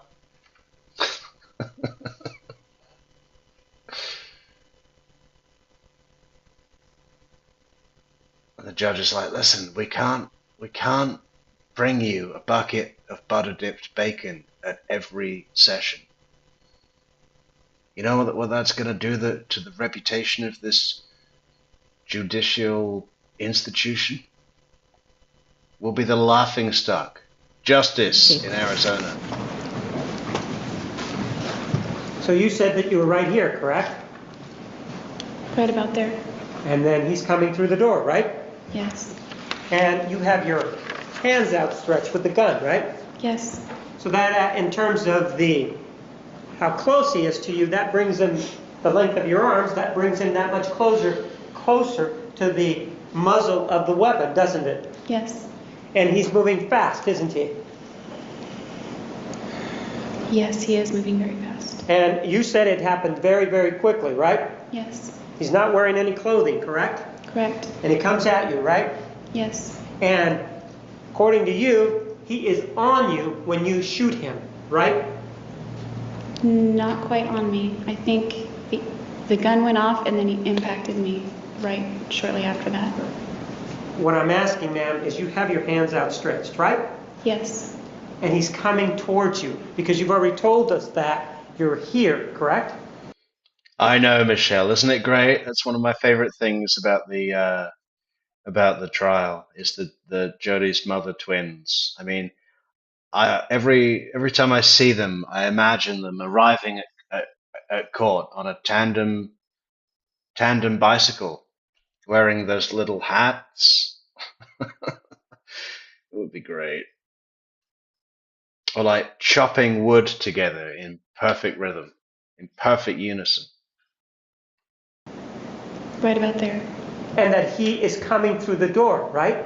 Yes. And you have your hands outstretched toward. I mean, just imagine them. They're from Northern California, right? There's a lot of redwoods and big trees going on over there. I mean, like, you know those big saws that you need two people to work because the tree's so thick?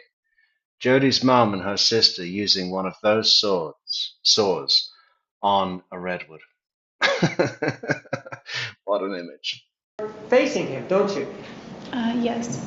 And that he keeps coming towards you and he's not stopping, is what you told us, right? Yes. And in fact, according to Yeah, your he's testimony rushing. on direct, he falls on top of you, right?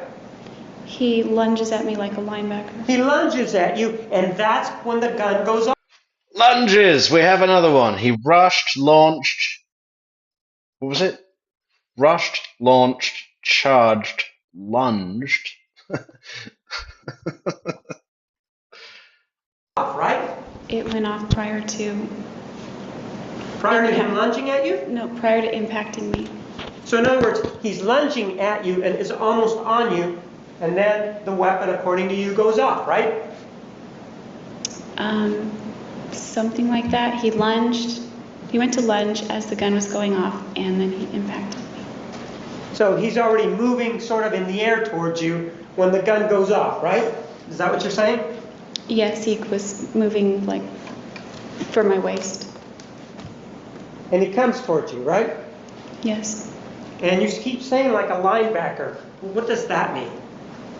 Because linebackers kind of get down low and crouch, and then they attack, or whatever they do, and that's kind of what it reminded me of. He didn't get down with his hand on the ground, but he got down low and he impacted my torso like around No. my waist. I'm not asking where he impacted your torso.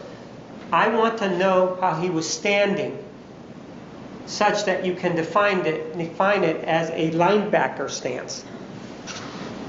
Because it reminded me of a linebacker the way he. I understand that it lunged. reminded you of that. What was he doing? Yes. Finish your answer. When he lunged at me, he crouched like a linebacker, kind of. That's why I say that, because that's what it reminded me of. I understand that's what it reminded you of. How does a linebacker crouch, ma'am? Explain that to me. You just keep defining a linebacker crouching by saying he crouches like a linebacker. How? He got down kind of low. Okay, does that mean that he was all the way down on the ground? Is that what you're saying? No, it's almost like he dove.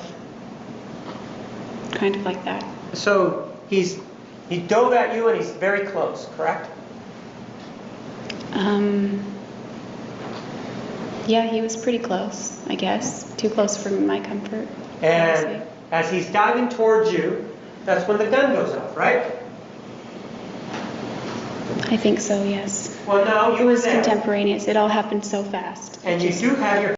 Yeah, it was contemporaneous prior to. I mean, it drives me mad how often she uses the word prior to instead of just before. I mean, I suppose Michael Swan would tell us that they are technically interchangeable, but prior to is just so much more formal, right? She wants to sound fancy.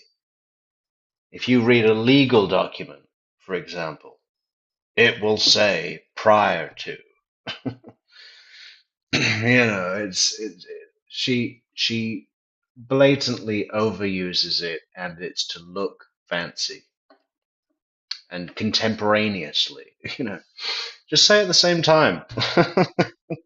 Your hands outstretched. It's like, when you read a letter and it's like every fucking word has been thesaurused. It's just like, why am I reading this in archaic language? Oh god. People try too hard. And that that often just makes them look dumber than the dumb people. Right? Yes. And from then on, you say that you don't remember anything, right? No, I remember a little bit after that. Well, okay. What happened to the gun? It got knocked out of my hand. How did it get knocked out of your hand then? The impact The impact from what? from Travis hitting me. So he actually fell on top of, he was that close that he fell on top of you, right? We both fell together, but he didn't fall on top of me. I was trying to prevent him from getting on top of me. He lunged at me and hit me and knocked the gun out of my hand, and we both fell backward toward the trash can. I don't understand. You said that you're out here with the gun outstretched, right? Yes, And that he's lunging towards you, right? that's correct. And I wish I could show you all the pictures I saw of the body today. It's a bit. I think it's way past the past what would be acceptable for the YouTube guidelines or whatever. Don't want to piss them off. But like the whole, I'm sure a lot of you have seen them, but I saw some ones today that I'd never seen before, far more graphic than anything I'd seen. And what's so obvious is how that it was a complete surprise attack. He was hit totally blindsided. There's really nothing what you could call a defensive wound, even. He might have put his arms up, but not like wrestling for a knife. He's got like a bunch of deep fucking stab wounds through his spine from the back. Then he's obviously turned round and she's gone for his chest. I mean, what she's saying, oh, he fell on top of me and I had the knife and I said, get away, is, we just need to look at the body. It's not accurate at all. But we already know this, of course. he's looking at you though, isn't he? When he's lunging. I don't know where he's looking. I don't know where he was looking. You could see his face, right? I don't recall like looking in his eyes, seeing his face. I'm not asking you if you're looking at his eyes. I'm asking you whether or not you could see his face. Not really. Like he was kind of like Okay. So what you're saying then is that he is more like a bull rather than a linebacker because he's got his head down and he's charging like a bull with his head down. That's what you're saying, right? Not quite down like that, maybe in between. That would be accurate. All right, so he's in between here. If he's got his head down, as you tell us that he does, and you say you can't see his face, though. That's what you say, right? No, I just don't. So he's like a steam train with no face. He's a steam train, mother bear, raging bull linebacker. Remember whether I Who's charging, rushing, launching, and lunging. noticed his face or not. He was just this ball of fury coming at me, and that's what I. Ball of fury, wow.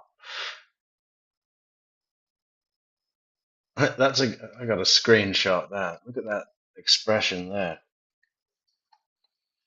Hang on, I gotta make that bigger. I want that full frame, motherfucker.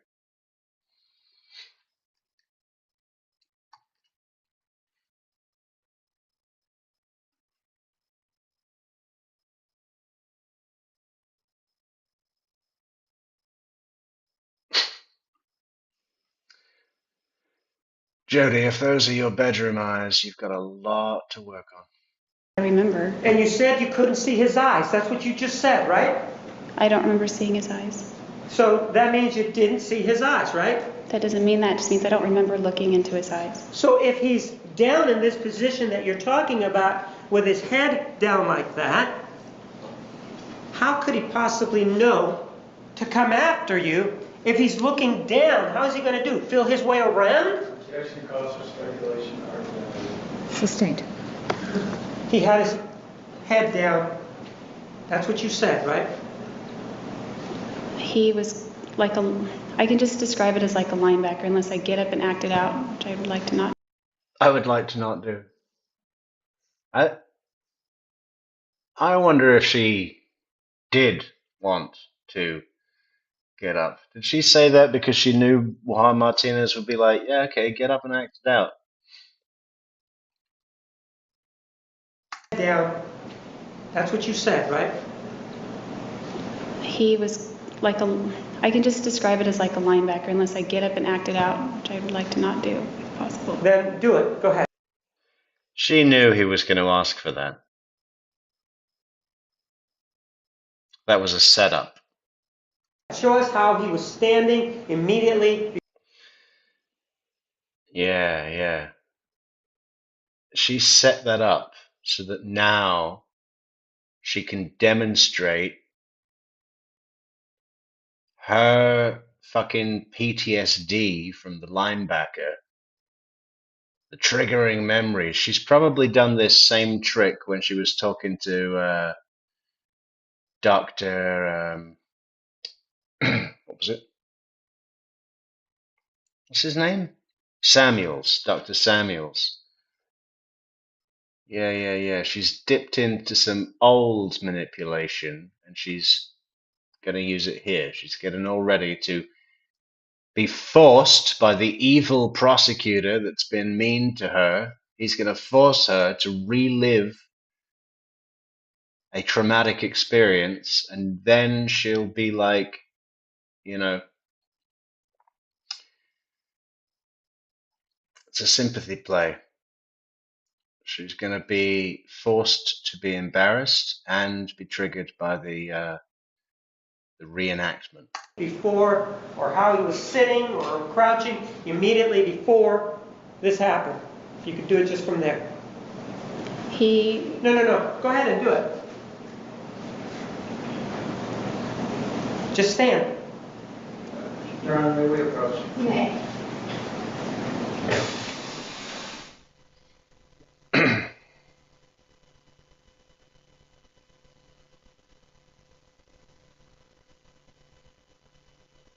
Yeah, thank you, Michelle. I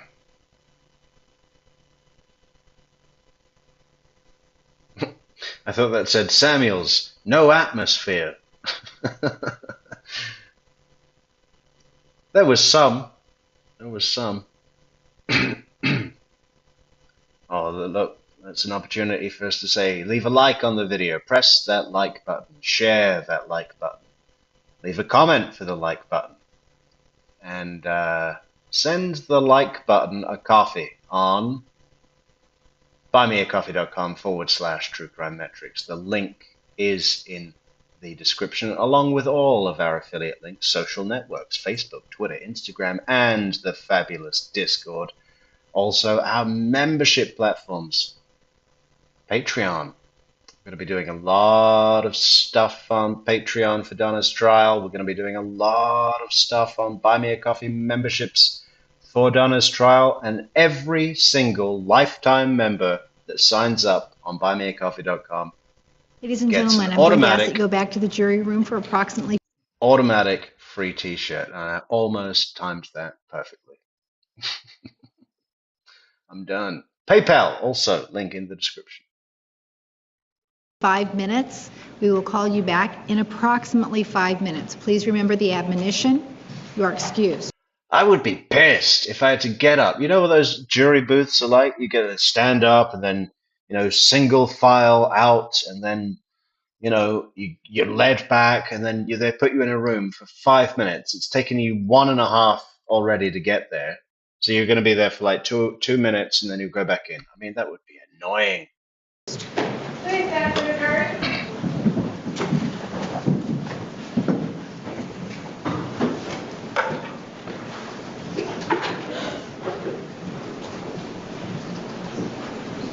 Or in Jodi's case, it's crouching ferret, hidden beaver.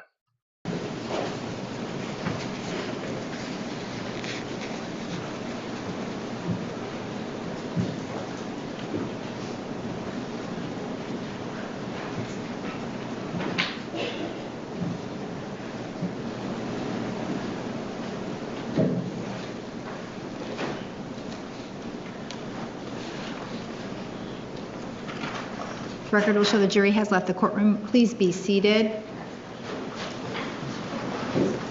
Counsel, you may approach.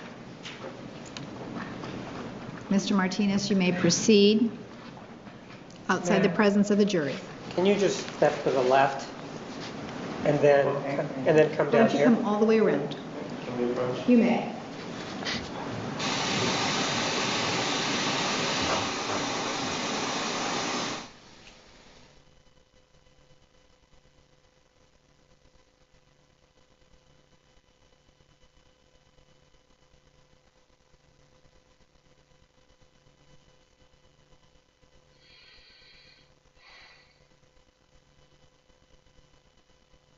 How long Ladies do and you gentlemen, think I'm going to ask that you leave. How long do you think it takes in the jail showers for her to wash the librarian out of her when she gets back each night?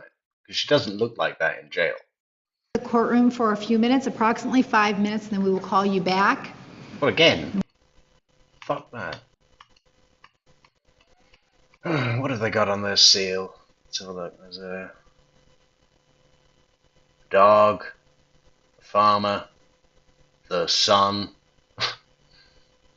I've seen better. I like the Wisconsin one. State of resources.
Okay, good opportunity for us to do some skipping. Ma'am, if you would mind, stand up, go to the left, and show me the posture of Mr. Alexander immediately before he rushed you, according to you.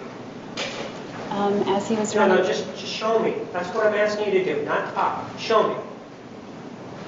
Show me the linebacker pose. He got down and. Well, show me the linebacker pose. That's what I'm asking for you to do. Okay.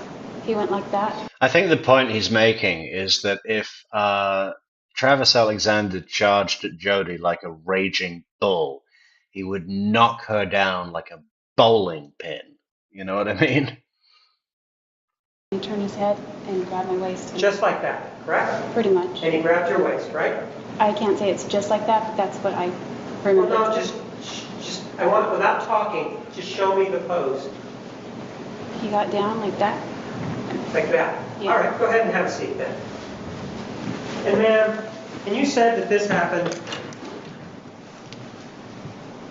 right about here, correct? I don't know, it was somewhere in the center of the bathroom. Right. So how is it, ma'am, that if you are shooting him, and that's the first thing that happens, how is it then, ma'am, that the shell casing, Exhibit 111, then landed in blood? Objection calls for speculation. She's a ballistics expert. Overruled. It didn't land in blood. You see Exhibit 111, right? Yes. That's the casing that was involved in this case, wasn't it? Yes. There was a casing that was ejected, wasn't it? Yes. And when you say that this happened, there wasn't any blood on the floor, was there? That's correct.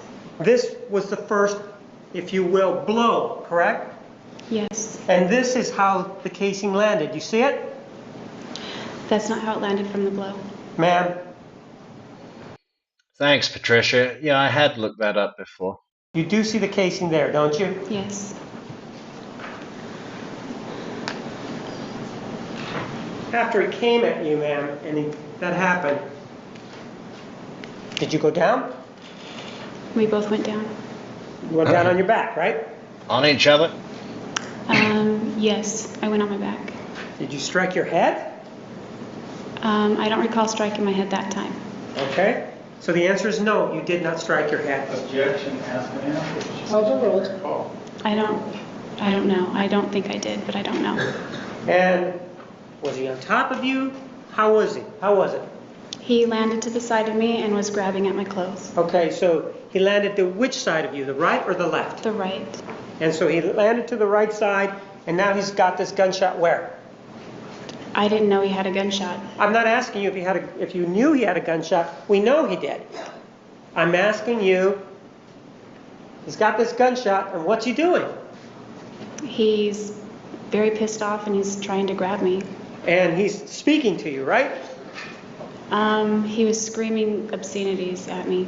What's he saying to you after he was shot? Tell me what he was saying. I don't remember the words.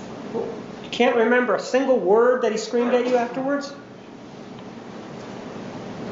No, I don't.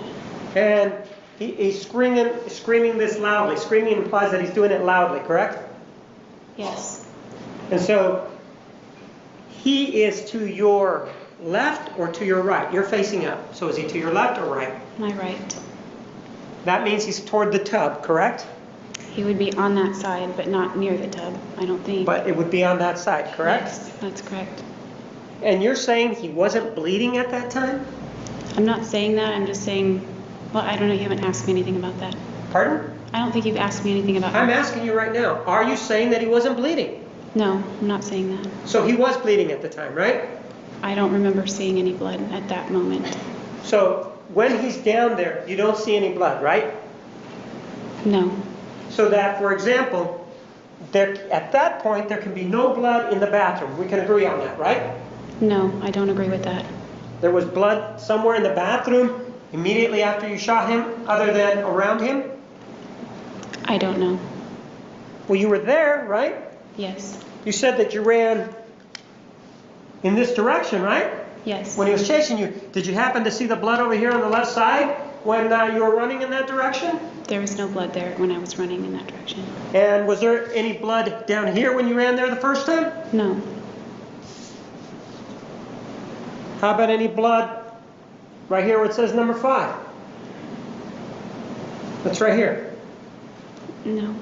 So there was no blood when you shot him then, right?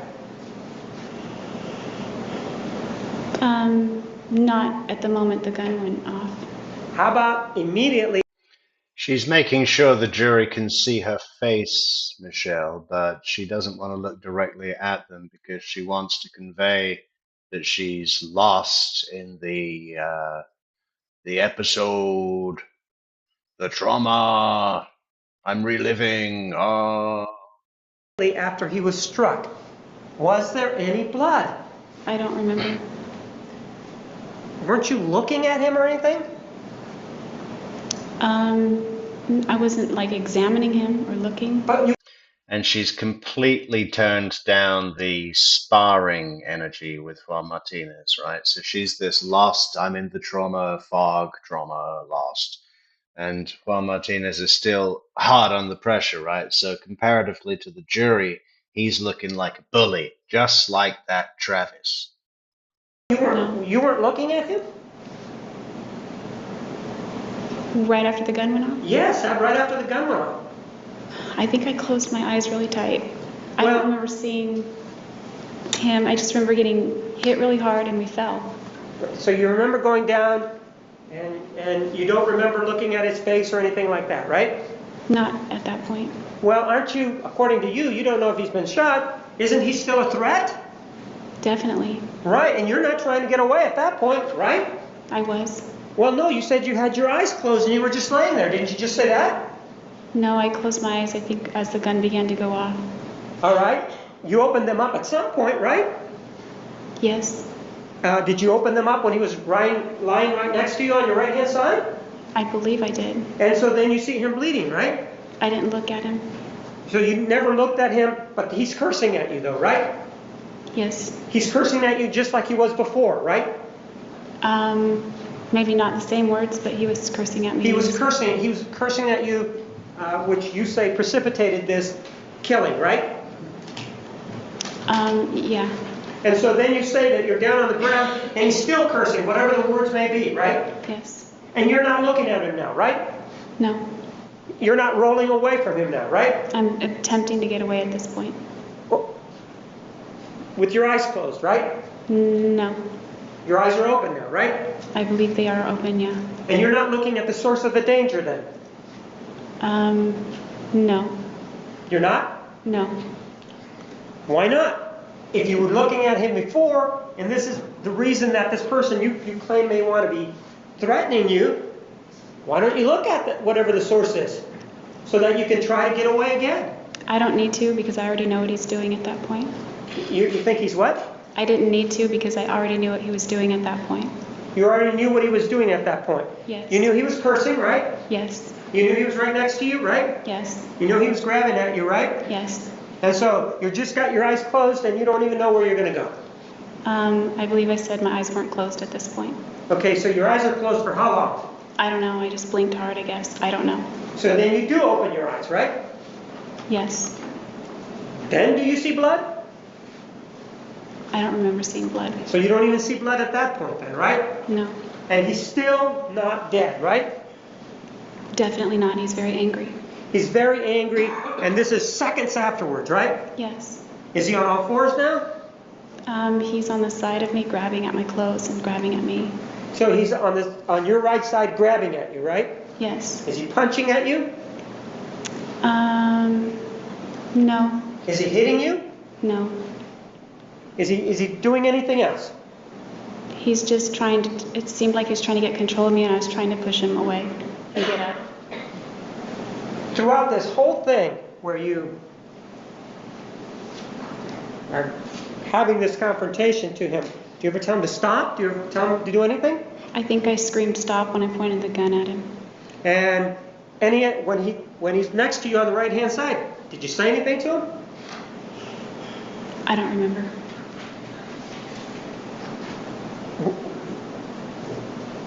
Are you saying that you're having a hard time remembering things that are happening now that you've shot him? Yes. So it appears then that your memory becomes faulty immediately upon you shooting him. Yeah, things get very foggy from there. That's immediately, the shot takes him down and it creates a fog for you. Is that what you're saying? It begins to create a fog. So, but you weren't struck by the shot, were you? No. In fact, you don't have really any injuries as a result of killing him, do you? Other than the one to your left ring finger, correct? That's the only visible injury. Pardon? That's the only visible injury. I'm talking about visible injuries, right? That's the only visible injury that you have, the one to your left ring finger. Even though, according to you, he slammed you down, right, when he got out of the shower, and then he slammed you down again when he was coming at you and you had to pull the gun, according to you, right? Yes. And he's also grabbing at you while you're down on the ground, and he's not being gentle about it, right? That's correct. No bruising, no anything other than just a thing to the injury to the left ring finger, right? I don't know if my skull was bruised. Pardon? I don't know if my skull was bruised. Aside from that, do you get medical care for that? No. Do you seek medical care for your finger? No, I did not. Not professional medical care. Well, you do have an injury to that left ring finger, don't you? Yes. And so when you arrive out in West Jordan, Utah, and you see Mr. Burns, you did have an injury to your left finger. We're correct? talking about two different injuries. No. Well, ma'am, you just told me when we were talking about this killing that, yes, you injured your left ring finger. Do you remember just telling me that just now, no more than 2 minutes ago? Yes, I was referring to this injury. Ma'am, were we really talking about this particular injury at that time? I didn't know. You were just talking no, about you don't injury. know we were talking about the killing, ma'am? You talked about the injury to my left Ma'am, finger. what have we been talking about the whole afternoon? Objection, argumentative. Overruled. June 4th. Pardon? June 4th. Right, we haven't mentioned any other date, right? Not to my recollection. You've been here throughout these proceedings and you've been answering or you've been asked questions, right? Yes. And as we were talking about it just now, I asked you, isn't it true that the only injury as a result of this incident was this injury to your left ring finger? And you said yes. Do you remember saying that?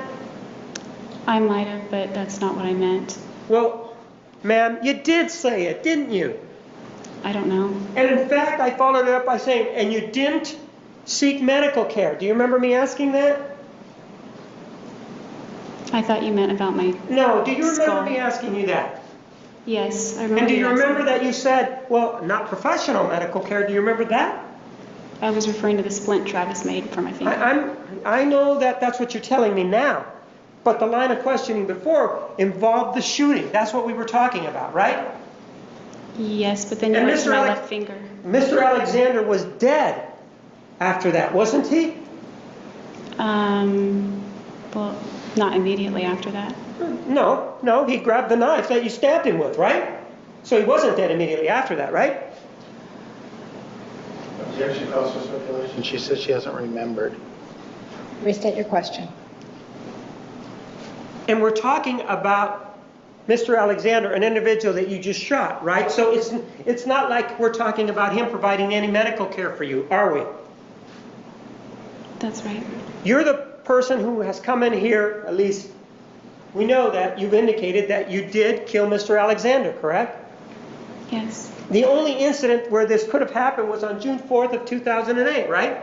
Yes. So this issue of him providing a splint or splinting your finger really doesn't have anything to do with June 4th of 2008, does it? No. And you did say that the only injury you received was to your left ring finger on June 4th of 2008, right? I didn't say that. Well, yes, you did. And in fact, No, I you didn't. used the word visible injuries. Do you remember using that term? Yes, I do. Objection, argumentative. She said that it's not what she said. And do you remember that you also indicated, well, I may have had some injuries to my head, right? Yes. Those were the only injuries that you sustained on June 4th of 2008. And you remember I asked you about that and you said yes. That's not how I understood your question.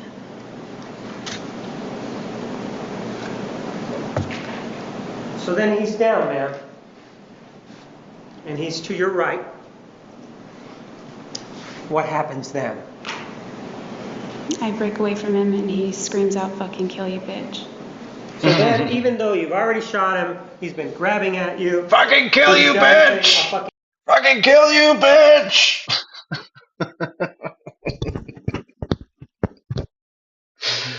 Oh, yeah, okay.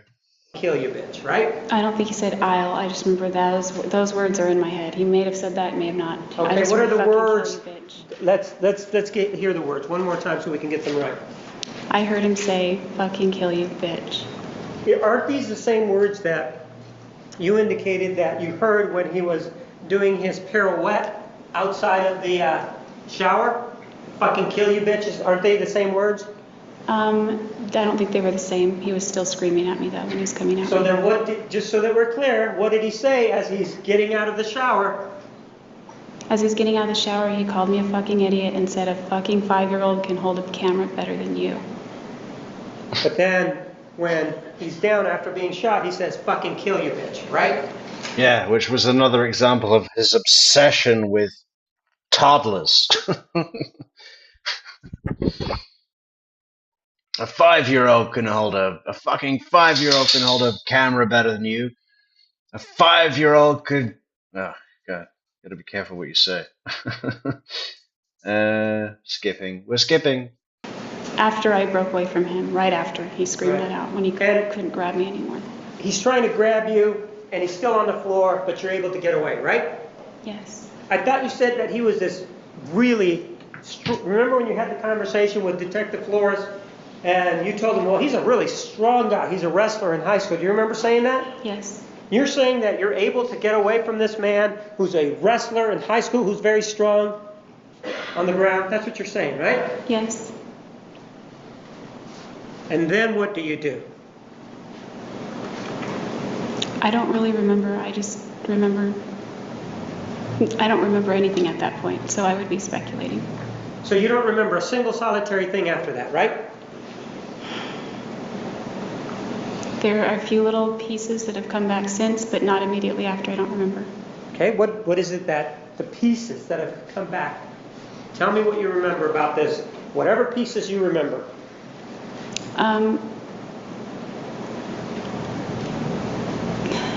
At one point, I remember dropping the knife and screaming. But that's something that has come to you since, right? Since, yes, You it don't came to me remember more that. recently. No. All right, what else? The others are more vague, so I'm not sure. If they're vague, then we don't want to hear them. Yeah. Where were you standing when you have this recollection of dropping the knife and screaming? I don't remember the exact position, but I was in the bathroom because it hit the tile. And that's all that you remember with regard to this particular event. Hey, the Wicked Witch of the Midwest is here. Well, what part of the Midwest? Tell me Iowa. We need Iowa. Or, Missouri. Does that count? What part of the Midwest are you in, Wicked Witch of the Midwest?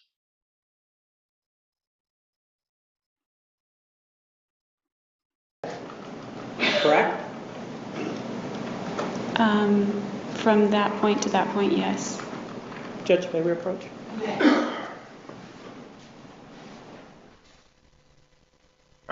Tennessee.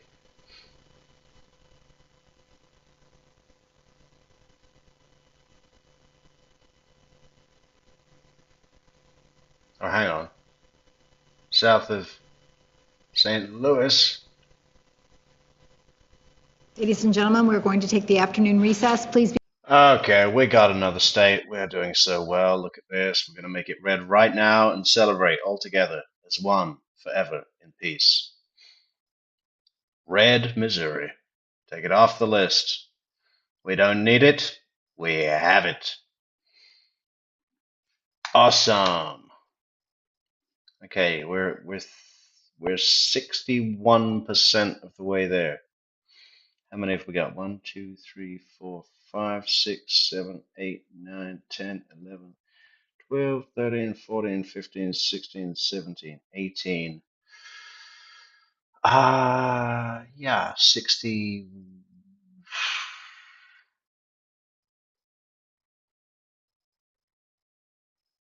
No, 64% of the way there. Fantastic. Look at that. Oh, hang on. We need to export. Export this puppy. Puppy.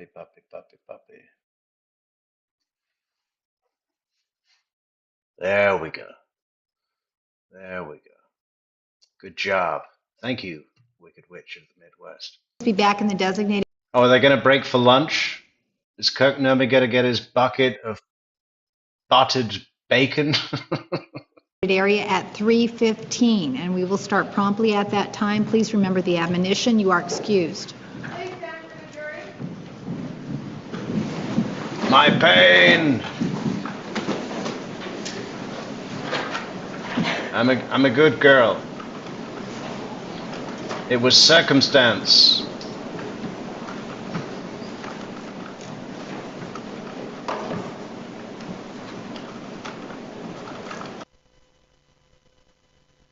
Well, there's the twins again. On a tandem bicycle. Going to saw down a redwood together.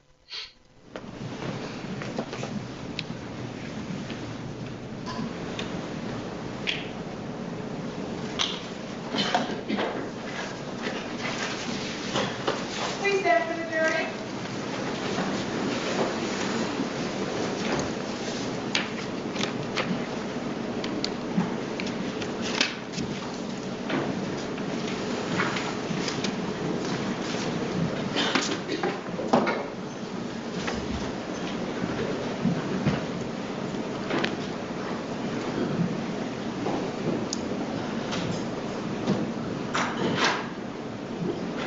Please be seated. The record will show the presence of the jury, the defendant, and all counsel. You may continue with cross-examination.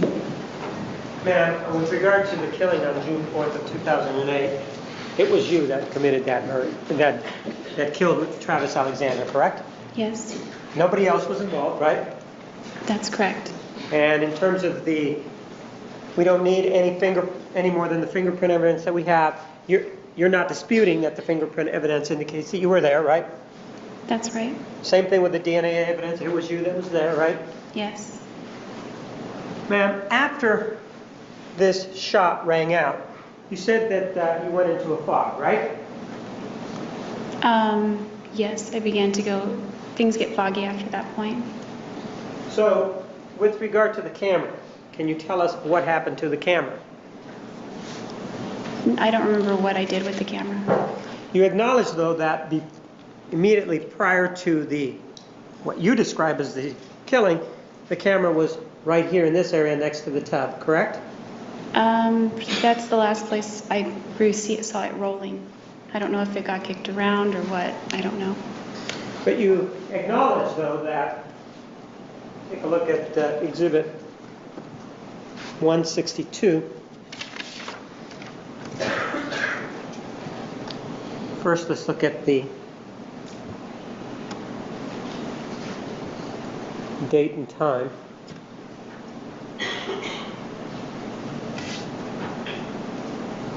You acknowledge that this says, or was taken on June 4th, 2008 at 5:32:16, correct? Yes. What time was your understanding that the roommates got home? I didn't know. So did you even know if they were there? I don't remember if they were there or not at that time. Well, do you remember that one of the things that you told us on direct examination was that when there were roommates, the two of you had to be careful in your sexual trysts so that as not to not awaken, but let the others know what was going on. Do you remember telling us that? That's correct. So if this was going on that date, it would be fair to say, based on what you believe, that they were not home, right? This part of the day? Yes, this part. No, I don't think that would have made a difference. What I'm saying, though, is when this happened, you believe that there were no roommates there, correct? I don't know what time they got home. I don't know. And you are wearing socks, right? Yes. And there is what appears to be a zipper on that foot, correct? Yes. If we look at this further, to orient ourselves, this is Mr. Alexander's head, correct? Yes. Blood right there, right? Yes. And that's his foot, correct? Yes. And given the way that the lights are in this particular Sorry. photograph, the bathroom is in this direction, correct? Yes. The Metrix map should have been entered as evidence.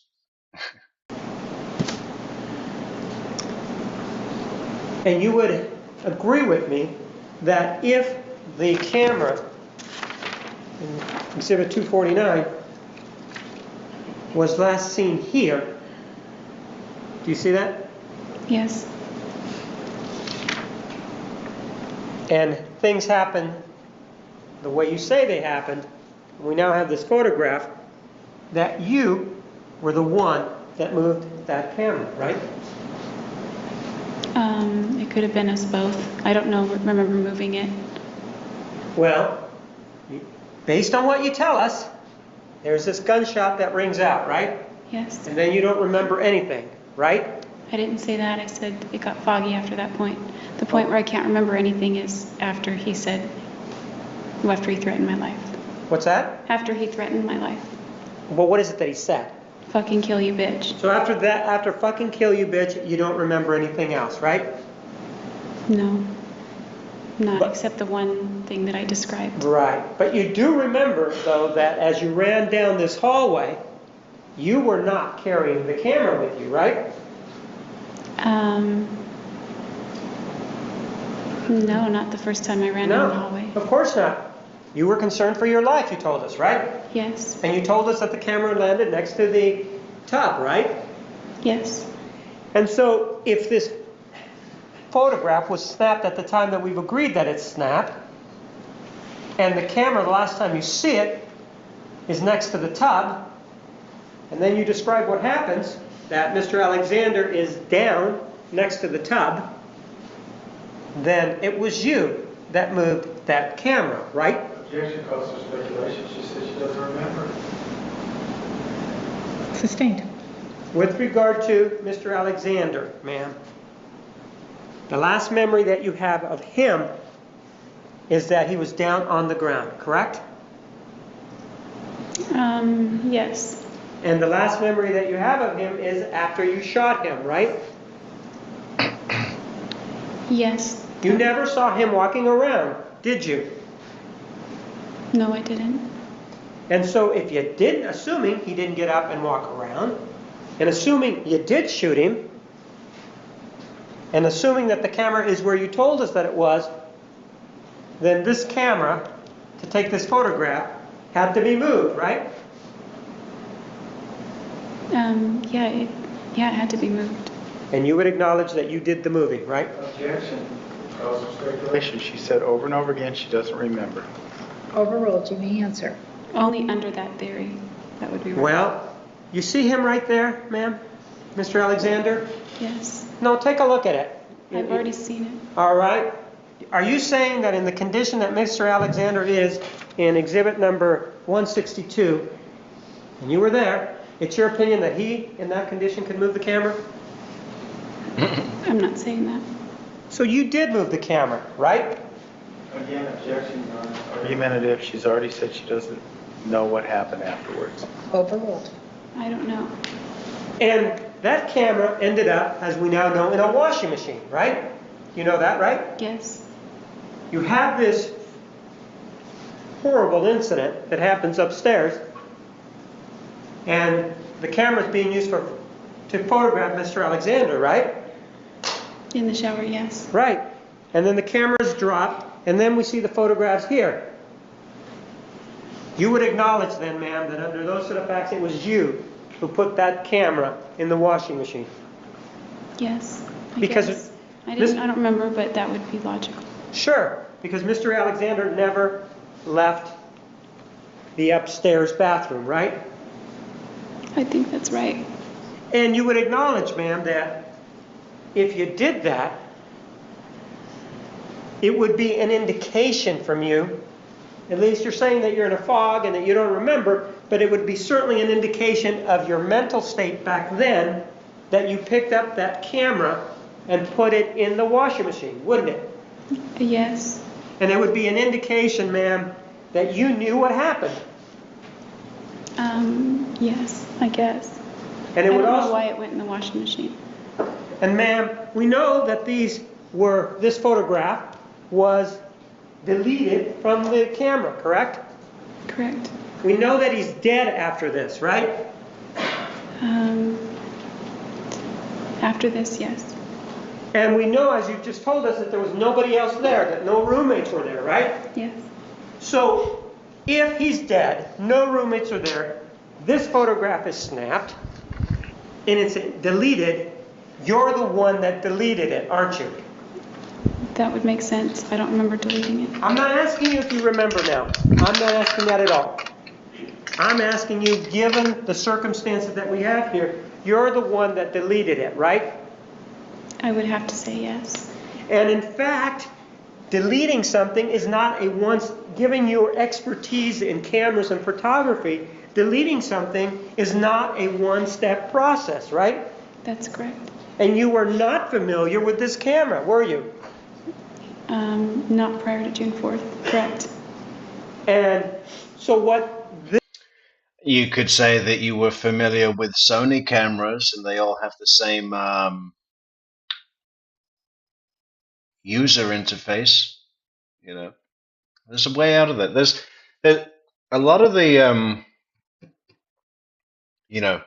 dead ends that Juan Martinez gets her in. There were simple ways out of. She's supposed to be this like super smart, manipulator, liar, career liar, get her way out of anything, blah, blah, blah, blah, blah, blah. She misses some real low-hanging fruit. required you to do is, and I understand that you're going to say that you don't remember, I'm not asking that, but wouldn't you acknowledge then that it took some mechanical movement and thinking, and mechanical movement I mean fingers, and some thought process on your part in order to delete these images, right? I would agree with that. And you would agree that the deleting these Alison, what's this? You've put nuts, and I'm eating nuts, but I'm trying to do it quietly. I mean, can you hear this? This is a crunch.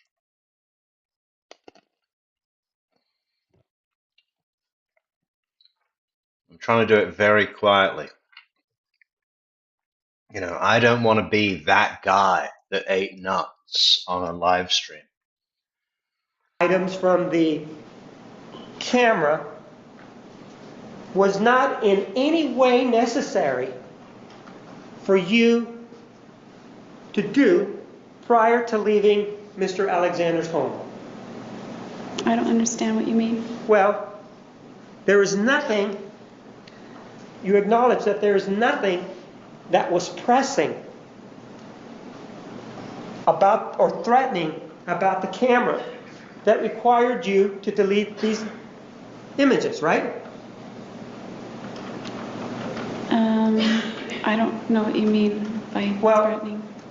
In order for you to delete them, ma'am, you have to view them, don't you? Yes. And if you view them, then the decision is made. And I know you're going to say I don't remember, but you acknowledge then that a decision is made by you to delete this photograph, right? There must have been, yes. And you would agree then that if the police don't find this photograph, that would be beneficial to you, wouldn't it, in terms of your culpability involving Mr. Alexander's death? Hey, thanks for subbing, Wicked Witch of the Midwest. Also join the Discord, link in the description.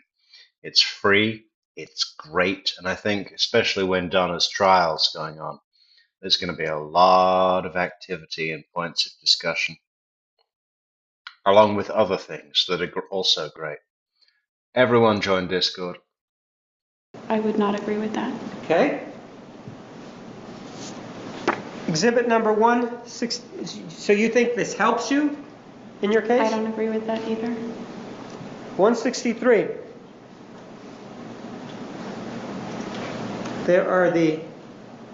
That's the floorboard, would you agree? Yes. And this is the hallway that you claim that you ran down, correct? Yes, that's the one. And that would mean that this up here would be Mr. Alexander, correct? Yes. And that reddish substance would be blood, right? Yes.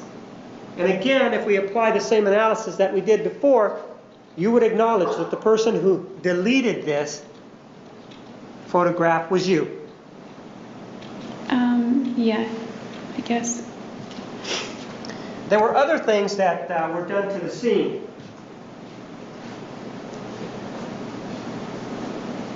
Let's take a look at exhibit number 67, followed by exhibit 68. You see 67? Yes. There is blood there, isn't there, ma'am? Yes.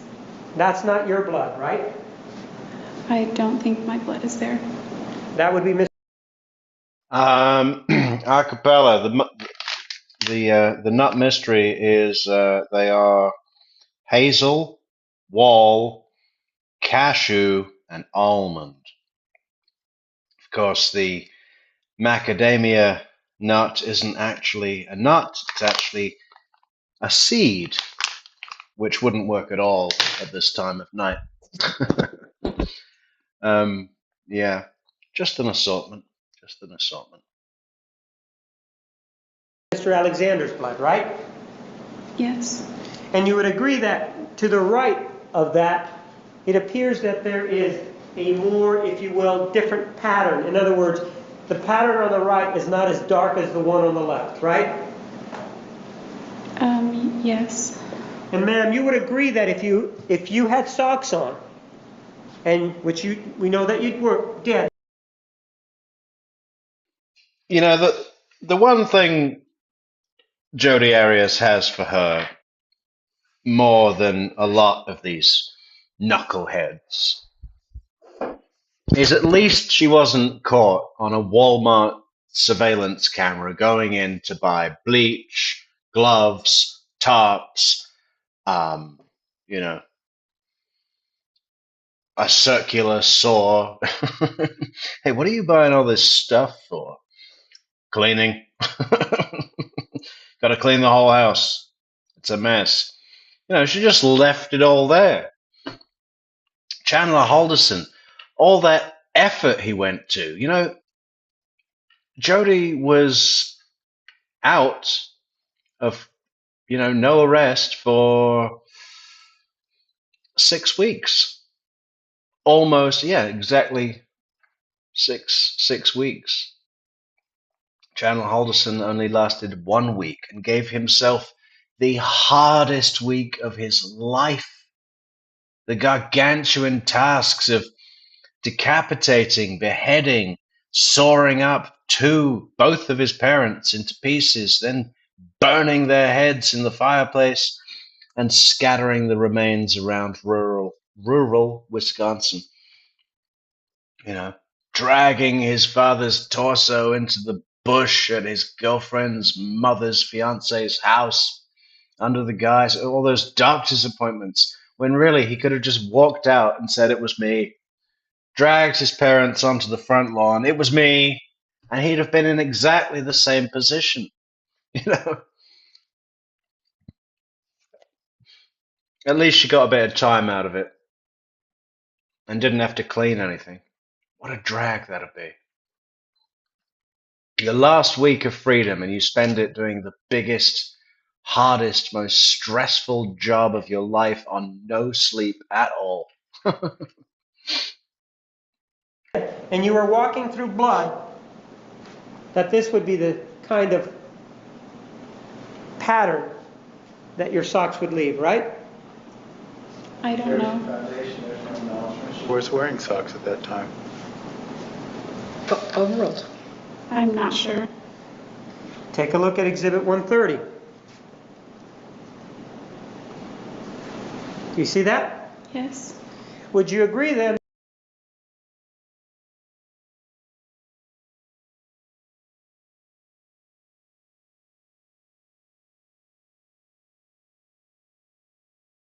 that we've seen the photograph, and that's exhibit number 162, and if we look at this is exhibit 162. Do you see it? Yes.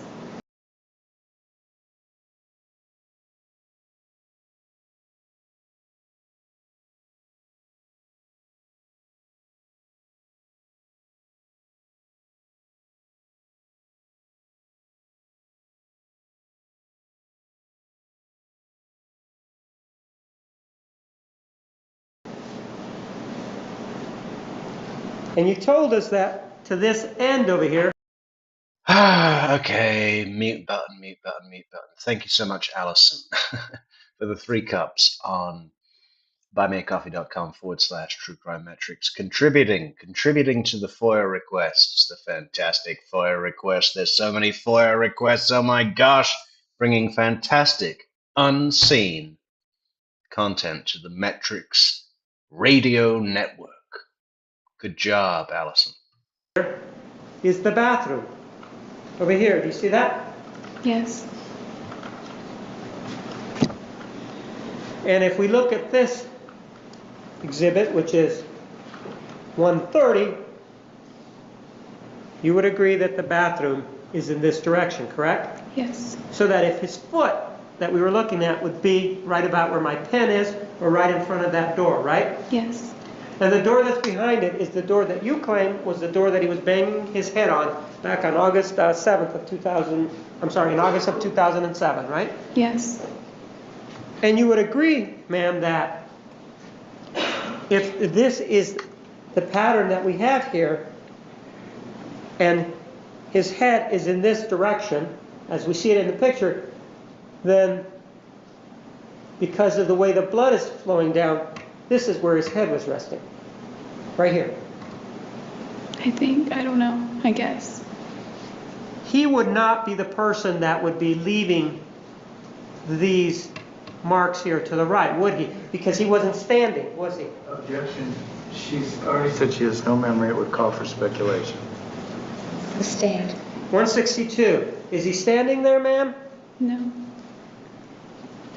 Would you acknowledge that based on everything that you know, he's not going to stand after that? Objection calls for speculation. Overruled. I would.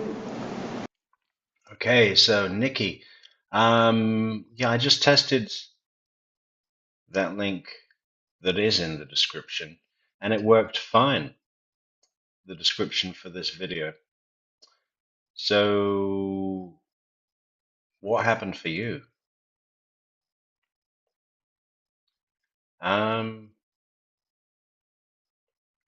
Are you on a certain device? Are you on a phone or a computer or an iPad or a TV? So many devices nowadays. I would be very inclined to agree with that.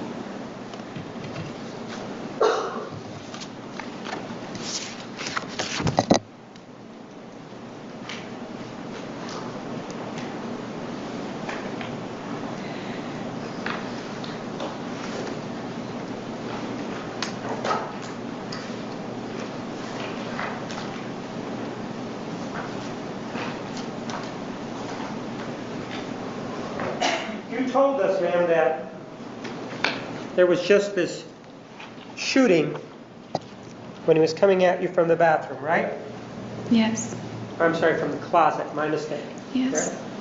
Right? And that as he came at you, then you showed us the pose, and then, according to you, the shooting happened, right? Yes. You would agree, ma'am, that the shooting where it occurred is not near what is pictured in Exhibit 98, correct? Yes. You weren't bleeding, even though you said that you had an injury to your left ring finger, you weren't bleeding that profusely to put all this blood here, right?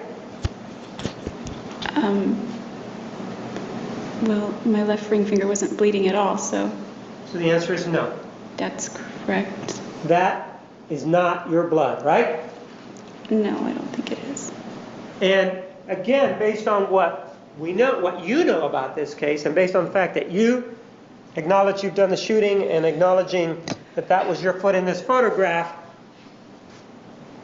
you would have to agree that a person would have to be standing or Mr. Alexander would have to be standing for that blood to be placed there, right?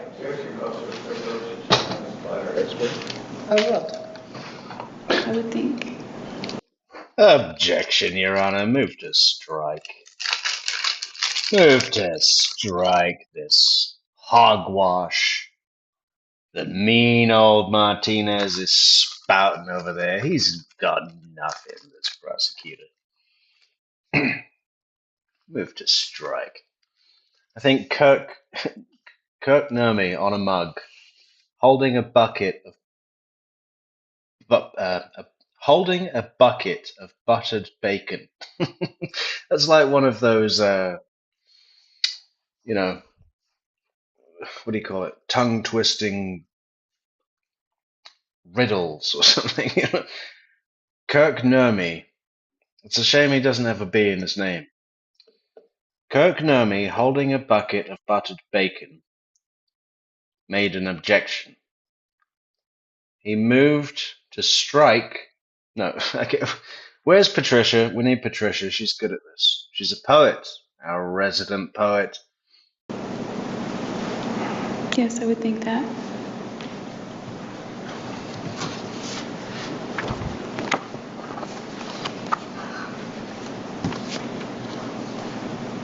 Ma'am, one of the things that happened, or that was found on the body, was a glass. Are you aware of that? Yes. Now, before the murder, there was no glass up in the bathroom, right? It was under the sink. It was under the sink then, right? Yes. So then you would agree that if it was under the sink before the murder, and it was found on top of him after the murder, you would agree that you were the person, you would acknowledge that you were the person that went underneath the sink, got the glass, correct? I would acknowledge that. And you would acknowledge that you used that glass to try to clean up or throw it on the floor of that bathroom. I don't know what I did with it. If there were lots of water in the bathroom after the killing, for example, if you take a look at exhibit number 118, do you see that? The watermarks here? Yes. You would acknowledge that these watermarks in red colored blood, or what? So did she try and flood the, I remember hearing that she,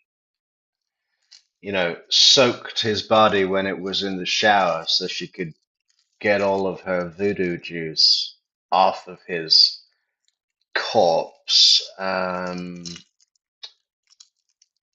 But did she spray all around the floor as well?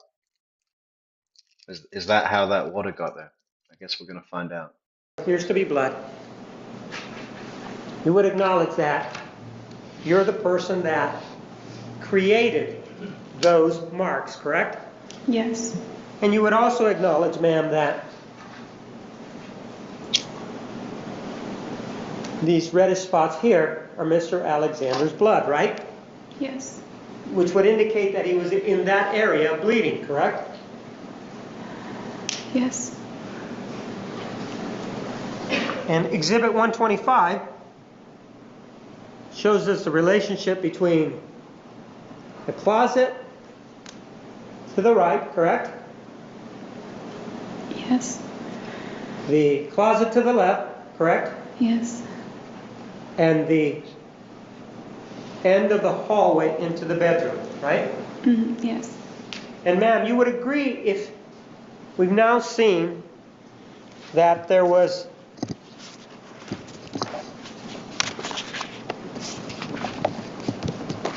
staining 128 here. Do you see that?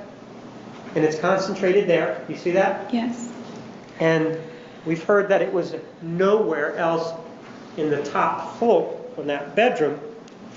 And we also know that you were the only one walking around in 162 wearing socks. You see that? Yes.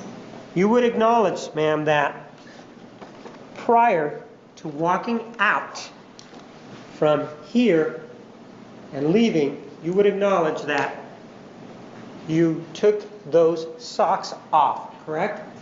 I don't know. Well, you would acknowledge that there is no blood anywhere else other than in this area here. Do you see that? Yes.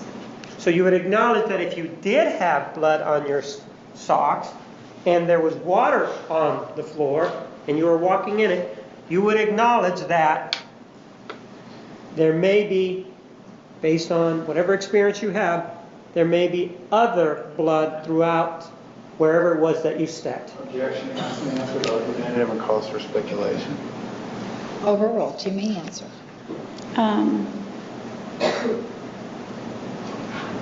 Can you please repeat that? You would acknowledge that you took your socks off before you walked into the bedroom.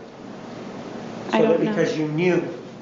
I'm not saying that you remember it, because you knew that they had blood on them and you didn't want to get the rest of the bedroom dirty. She said she doesn't remember even removing her socks. Sustained. Ma'am, you did leave the house though, didn't you? Yes. You would acknowledge that you left, right? Yes. And you would acknowledge that there is no record anywhere in Arizona of you ever being in Arizona other than this killing, right? No, I disagree with that. Well, are there receipts, for example, from the places that you filled up with gas? No, at one time there would have been surveillance video, but no. You think there was surveillance video, okay? Isn't it true, ma'am, that as you drove out of Arizona, one of the things that you did was that you used the gasoline in those 3 cans to fill up, to put in your car? Objection, mischaracterizes her testimony. She said she had 2 cans. Overruled. Well, that should be sustained. I gotta hear that again. Isn't it true, ma'am, that as you drove out of Arizona, one of the things that you did was that you used the gasoline in those 3 cans to fill up, to put in your car? Objection, mischaracterizes her testimony. She said she had 2 cans. Overruled. Okay, so he's not asserting that she admitted she had 3 cans. He's asking her a question, and part of his question is 3 cans. So she will have the opportunity to say, I had 2 cans. So it's overruled. I get it. Will you repeat that? I'm sorry. You would acknowledge, ma'am, that in Arizona, you filled up the car from the 3 gas cans that were in your possession filled with gas. I didn't have 3 gas cans in my possession. And do you remember There you in go. Pasadena that there were 3 separate transactions? Do you remember that? Yes. There was one at the pump. Do you remember that? Yes. There was also one inside the store, if you will. Do you remember that one? Yes. For approximately 10 gallons. You remember that, right? Yes. And then there was another transaction inside the store. You acknowledge that, right? Yeah, that was the 2 gallons or something. Right. 2.7 gallons, right? Yes. There were 3 transactions in Pasadena, correct? Yes. You acknowledge that there are 2 gas cans that Mr. Brewer gave you, correct? Yes. And you acknowledge that you bought 1 gas can from Walmart, right? Yes. I understand that you say that you returned it, but you did have, at least at some point, you acknowledge, have 3. Yeah, that's funny because Roadrunner and Wile E. Coyote was Arizona, wasn't it? I mean, it was all around that place. I mean, if anything, Jodi is Wile E. Coyote. 3 gas cans, right? Yes, in Salinas I did. Pardon? In Salinas I did. And so the gas that you had in those gas cans, you placed in your car in Arizona, right? No, I didn't need to do that. Well, ma'am, do you remember that you told us on direct examination that The next time that you could remember anything was when you were way out in the middle of the desert. That's correct. And do you remember the testimony of Detective Larry Gladish, who indicated that the phone call to Mr. Alexander's telephone was 57 miles north of Kingman? Do you remember that? No, but okay, I'll assume he said that. But you do remember that you testified that you were out in the middle of the desert, right? Yes, I do. And do you remember that you said that you stopped, right? Yes. And do you remember that you said, well, I got rid of the gun, right? Yes. So you would acknowledge, ma'am, that even though immediately after this killing happened, you say you went into a fog. Do you remember saying that? It was in a fog, yes. You were in a fog, right? And one of the things that we know from your own admission was that there was a gun that was involved, right? Yes. That's what you used to shooting, right? Yes. And so this gun, you tell us, you took it out to the desert, didn't you? Yes. You were the one that removed it from the house, right? Yes. If you didn't know what was going on, if you were in a fog, ma'am, which means that you don't know the status of your current events or the status of what's going on, would you agree that there would be no need to take the gun if you were unaware of your status? I would not agree with that. Even though you're in a fog, there's a decision, a knowing decision, a voluntary movement that is made to take the gun. So the setting for the Roadrunner cartoons is the desert Southwest, specifically referencing the landscape of the Four Corners region. While not explicitly stated, the canyons, mesas, and arid environments strongly suggest locations like Monument Valley and the Colorado Plateau. Thank you so much, Michael Crawford, for the super chat on the YouTubes. That's fantastic. Michael, good job, Michael. On your part, right? I think you're getting fog confused. My memory was in a fog. I don't remember what happened after those things. I'm not asking you if you remember that. Please, that's not what I'm asking. I'm asking whether you acknowledge that you removed the gun from the crime scene. Yes. And you do acknowledge that if you're in a fog about everything, not just certain specific things, right? I don't know. Well, it's your fog. It's your fog. It would be fair enough. She could have selective amnesia. That's a thing, right? We saw that in that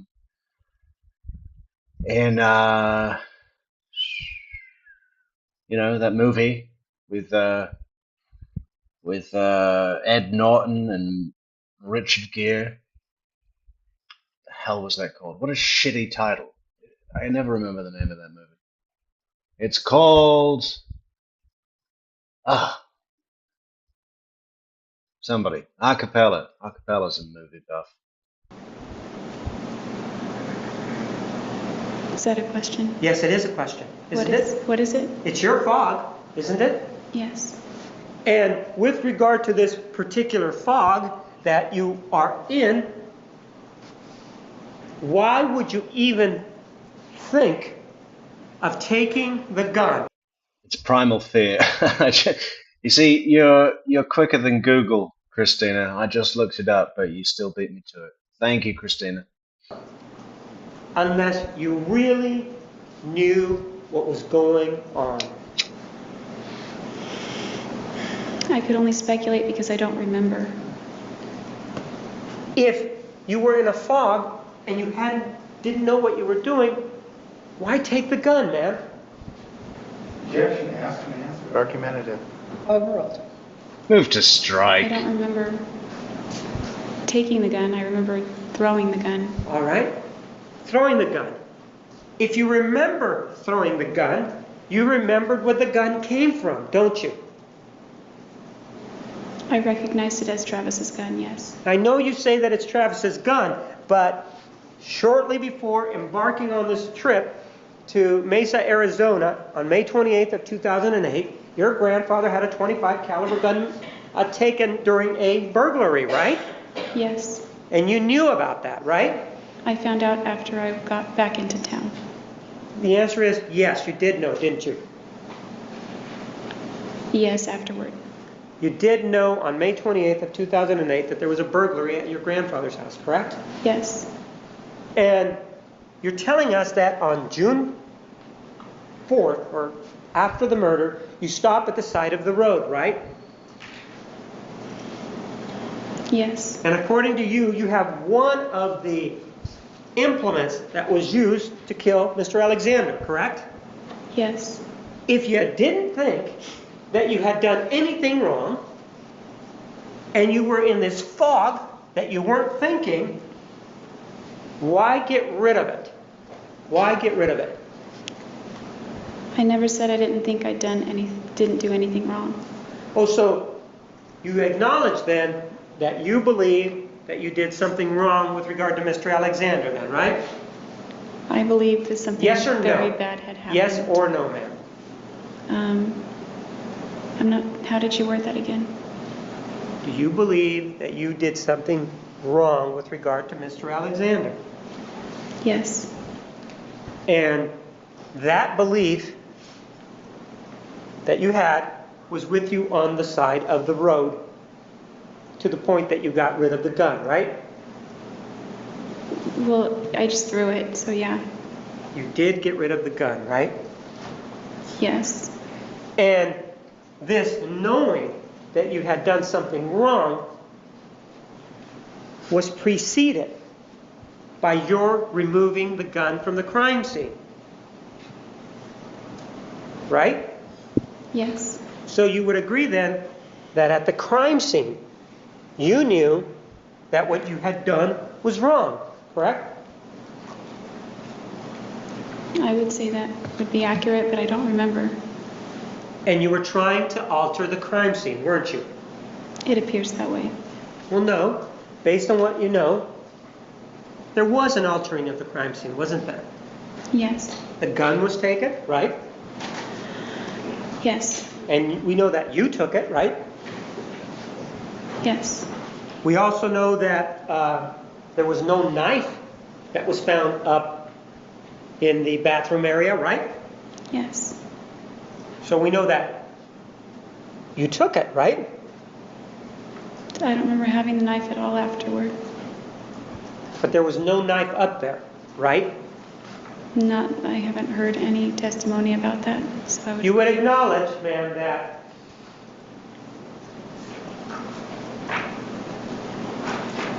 Exhibit 193,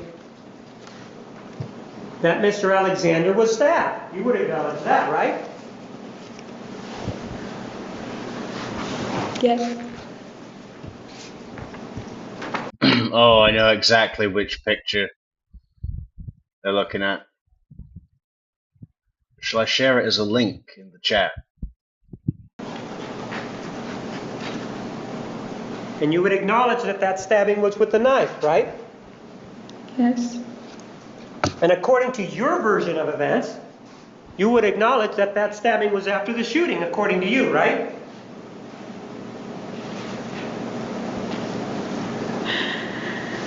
Yes, I don't remember. I'm not asking you if you remember, ma'am.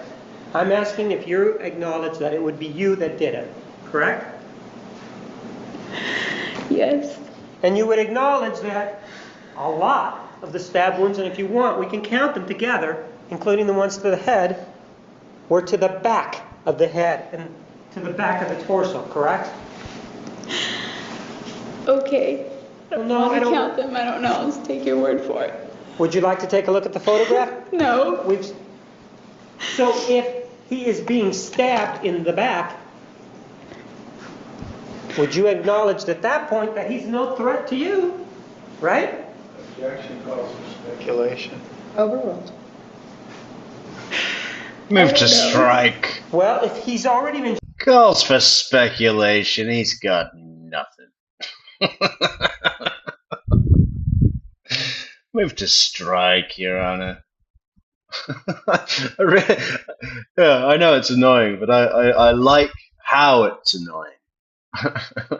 shot, according to you, and he's facing away from you. How could he have possibly be any threat to you?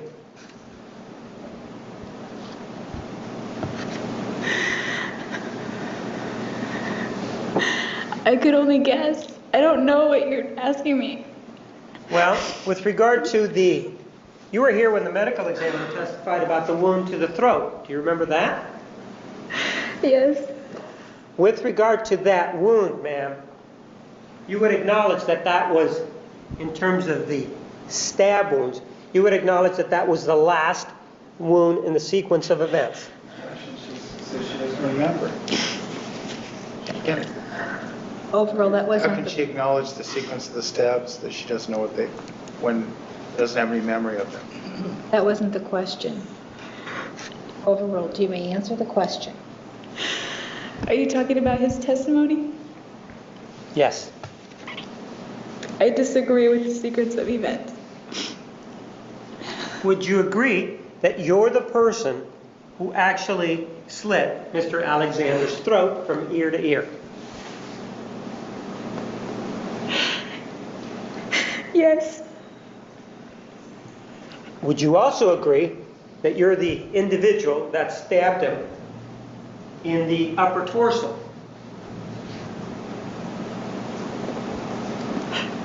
Yes. And you're doing all of this according to your version of events. You're doing this to this individual after you have already shot him, right? Yes. Correct? I believe so. Well, no. Do you remember previously talking to us about how he was coming at you and he was this horrible man with his mean face? Do you remember telling me that? Yes, I didn't say he was horrible. Okay. Thank you for correcting me, but do you remember telling us that he was a mean man? Not today. Well, Not today. previously you did say that he was a mean man, correct? I think I did, yes. And on this particular occasion, you told us that he was cursing at you, right? Yes. And that he threw you down, right? Yes. That he chased you down, right? Yes. And this is the individual that you shot first, right? I didn't know if I shot him, it just the gun went off. The gun went off, right? You can at least acknowledge that. Correct? Yes. That's something that you did hear, correct? Yes. Now, one of the things that we also know is that there was this rope that was involved earlier in the evening, or in the day, at 1 o'clock. Do you remember telling us about that, about 1:30? Yes. And it involved this sexual interlude with you and Mr. Alexander, right? Yes. And you told us that it went behind the headboard. Yes. The police did not find a rope there, correct? Yes. You took that rope, didn't you? Yes. Why would you take that rope, ma'am, if you were in the fog? I don't know. I don't remember taking it. The rope, according to you, didn't have anything to do with the killing, did it? No, not that I remember. Well, but you acknowledge that there was this rope that was taken, right? Yes. Don't you also acknowledge that you were the one that threw it away? Yes. So then you would acknowledge that you're the person that took it, right? Yes. And even though you were in this fog, as you call it, you knew as you're walking in this fog to go looking around for this particular rope, as you say, right? I don't know. Well, you did say that you did take it, right? Yes. And in fact, you remember where you threw it away, right? I think it was in a dumpster. Right, you said you threw it away in a dumpster, right? Yeah. Well, other than that, it would show that you had been there, ma'am. Why take the rope and then get rid of it? I don't know. Maybe for that very reason. I don't know. So you did take the rope then. You also changed clothing, right? I think I did. I don't. Well, you said that you pulled off the side of the road in the desert, right? Yes. And that you said that you went to the trunk of the car, right? Yes. Isn't it true, ma'am, that that's where you claim to have the gas cans? That's where they were. Pardon? Yes, that's where they were. And so the gas cans and the gas were in the back with the water, right? Yes, a case of water and my suitcase. And you found that you had some blood on you, correct? Yes. And back then, that was at the time that there was this stop or security checkpoint before Hoover Dam, right? I pulled over before that checkpoint. Right. You were not so much in a fog that you didn't know that the checkpoint existed, right? I did not know that the checkpoint existed. Well, you just told me that was when the checkpoint was there. Do you remember telling me that just now? I came to know of its existence when I drove up to it, or when there was a sign or something. But conveniently, or to your advantage, you stopped the car before you got to the checkpoint, right? A long time before the checkpoint when I called Ryan, or texted somebody, or Leslie, or someone. So the answer is yes, correct? Yes. And one of the things that you did was that you got the water from the trunk, right? Yes. You cleaned your hands, right? Yes. And you changed your socks or put some shoes on, correct? I put socks and shoes on, I think. Right. And you took the bloody clothes that you had on, you took those off, right? I think I did. Well, do you remember testifying that you threw them away along with the gun? I don't recall throwing my clothes out in the desert, but But you did change in anticipation of the checkpoint, right? no, I didn't know there was a checkpoint until I reached it. Well, you will acknowledge that this changing and washing of hands occurred before you got to the checkpoint, whether you knew or not that the checkpoint was there. That's correct. And you would agree that it was to your advantage to have clean hands and clothing that is not soiled with blood if you're going to go through a checkpoint, correct? That wasn't my line of thinking, but I would agree with what you said. And then you are making some calls at that time, aren't you? Prior to the checkpoint, yes. You have the ability to say, I'm going to look through the car to see if I can find my charger, right? I wasn't looking for my charger, but I looked through the car. You were looking through the car then when you pulled over, right? Yes. And when you pulled over, you found the charger, according to you, underneath the seat, right? Yes. And that allowed you to make some telephone calls, right? Not right away because there was no reception. Right, but you made some telephone calls before you reached the Arizona-Nevada border, right? Yes, I turned my phone on and it just took a while to place a call because the call Right. kept dropping. It was before the checkpoint, right? Yes. And while you were you driving at that time when the telephone was in a position to make calls out? I believe, yes. So when it first came on, so that it had the ability for calls to be made, how far was it to the checkpoint? It felt like an hour. Felt like an hour?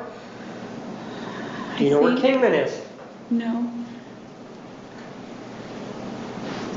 And when this telephone came on, you started to make telephone calls, right?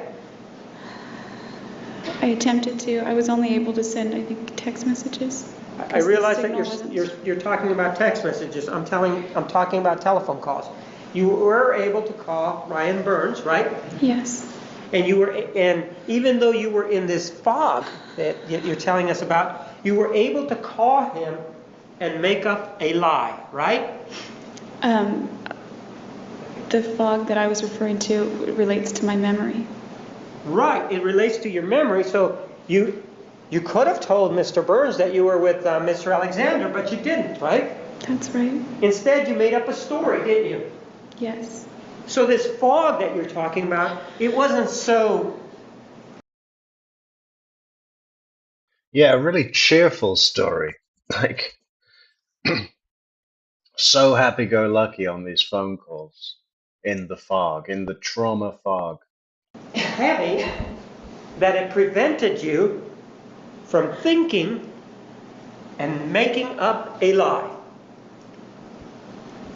Yes, that's right. You made up a lie that you had lost your charger, right? Yes. You made up a lie that you had gone to a gas station to get the charger, right? No, that's not what I told him. And so Mr. Burns is full of crap when he tells us that. No, he just has a poor memory on some things. And you know that based on that one limited time that you met with him in West Jordan, Utah, correct? No, I know that from all his inconsistent statements to police. But you only met him one time, right? As a romantic interest. Yes. And so you also told him that you got lost, right? I did say that. That was also not true, correct? Well, technically it was, but not for the reason I was telling him. No, you actually, ma'am, you knew where you were going. You were going over to Mr. Alexander's house. You knew that, right? No, I got lost after leaving his house is what I mean, so technically I did get lost, but that's not why I told Ryan that. Even though there's this technicality, are you telling us that when you told Mr. Burns that you got lost, that you were clear with him that the reason you got lost was that you'd killed Mr. Alexander and you had been driving and you'd been lost that way?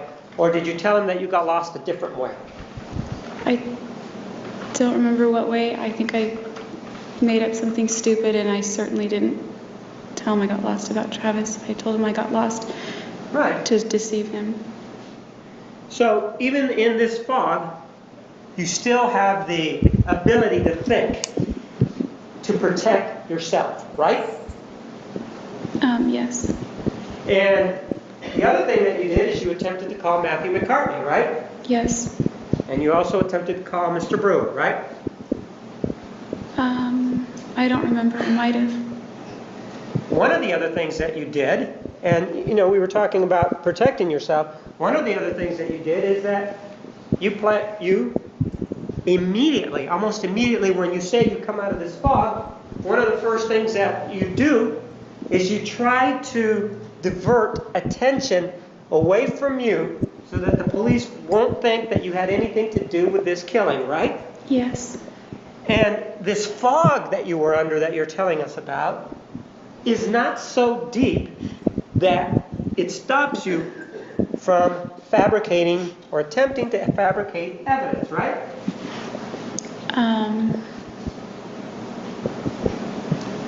That would be correct, I guess. And it's not so deep that, according to you, you can stay on the telephone and know the prompt so that you can get the telephone message just right, according to you, right? Well, just so that I wasn't crying in the message, yes. Right. But you want the message to be just so that it sounds natural, right? Yeah, as natural as possible. Right, and you went to great lengths to do that, according to you, right? So she'd practice it, record it to herself, play it back, go, no, that sounded too traumatized. I'll have to try again. Yes. And the reason that you went to great lengths to do that was that so that if there was any suspicion, it wouldn't be drawn to you, correct? Not immediately. That was the point, yes. Right, you wanted the police to look elsewhere, right?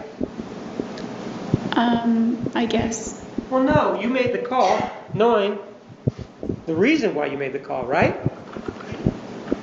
Yes. If you really weren't wanting to fabricate evidence, you would have just left whatever message instead of worrying about crying or whatever it was that you were worried about, right?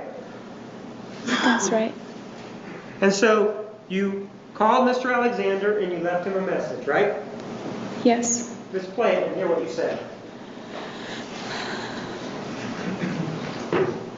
This is exhibit number 365.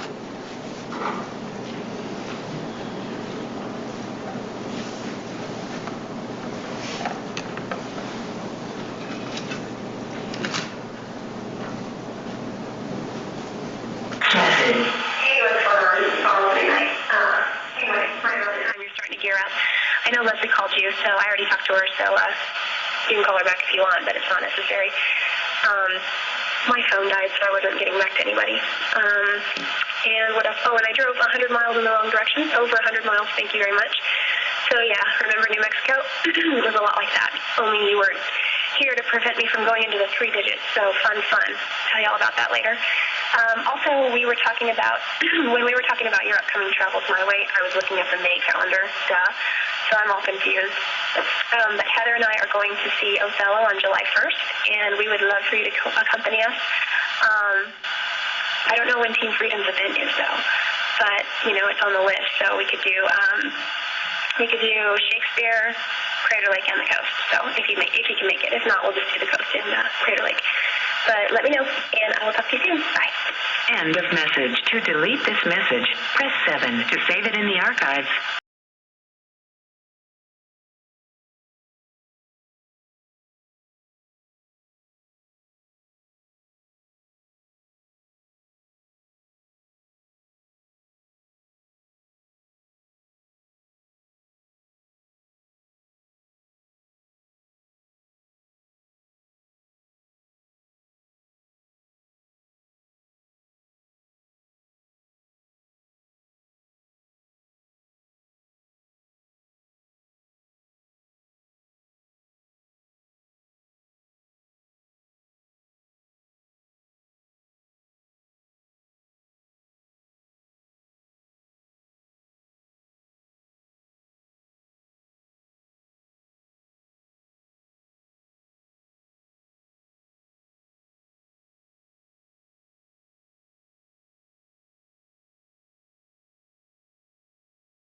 Press 9 to message will be saved for 21.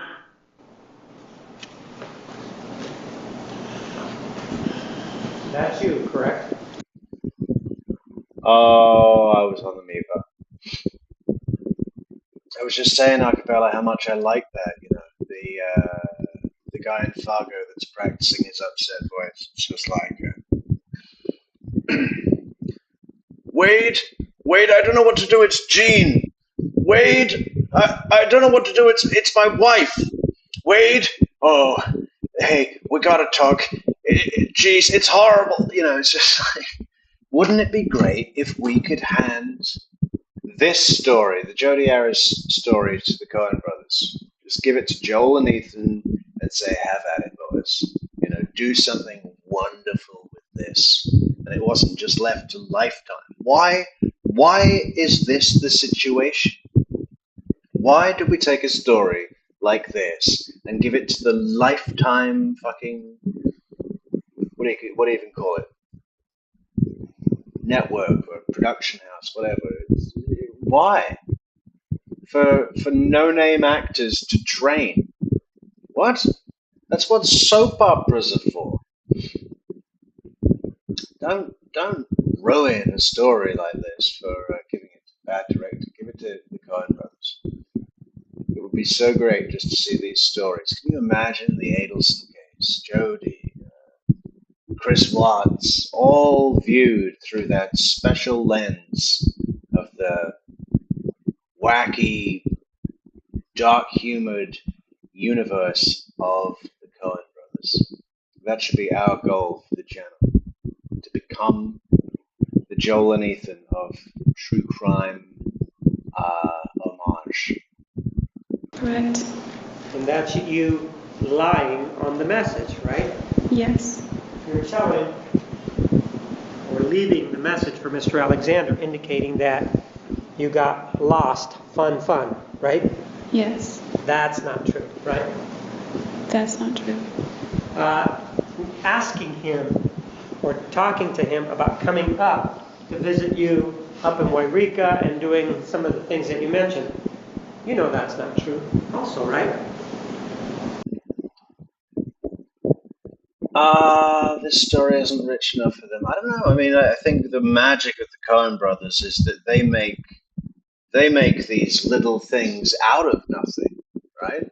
I mean, so much of the movie is like, pocket side characters, side plots, like, the Mikey, what is it? Mikey, you're such a super lady. That didn't need to be in there. That wasn't relevant at all to the plot or anything, but they throw it in. There's always stuff with the Coen brothers. Well, they'll take a really non-deep story and fill it with all of those things. There's so much you could do with Jodi. There's so many places and settings, characters that really aren't anything to do with the story. Matthew McCartney, the people at Casa Ramos, that thing where the guy rushed in with the tiny Bible shouting about the rapture and the apocalypse, the end of the world. I mean, Joel and Ethan would fill this up, easy. No, that was our plan before June 4th. That was the plan before June 4th, but you're talking to him or leaving the message for him indicating that, you're sorry you couldn't stop by, but you guys can make up for it when he comes up to visit you, right? Yes. That's a lie. Yes. And all of these lies, man, are meant for your benefit so that you can escape responsibility. I don't see how that's to my benefit, but I don't know what you mean by benefit, but yeah, so I could escape whatever for the time being. Well, now that you keep saying for the time being, you would have been happy to avoid the consequences. There's no irony here. I mean, what about the whole multi-level marketing thing? Doug Searcy, I mean, Christina, come on. There's tons of stuff to work with here.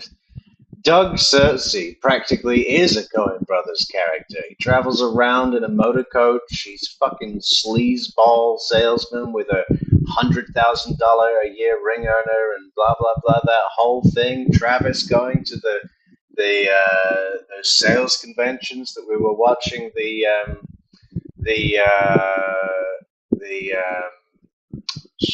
What was it? The lectures he was giving.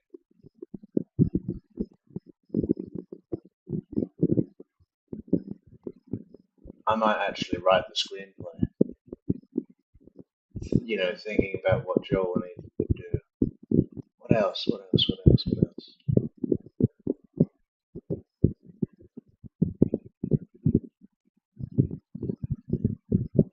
I don't know how you can say that there's nothing to work with here. There's so much. One says for a lifetime, wouldn't have you? I can't say I would be happy, but I don't know. You would have preferred that though, right? Here's some relevance.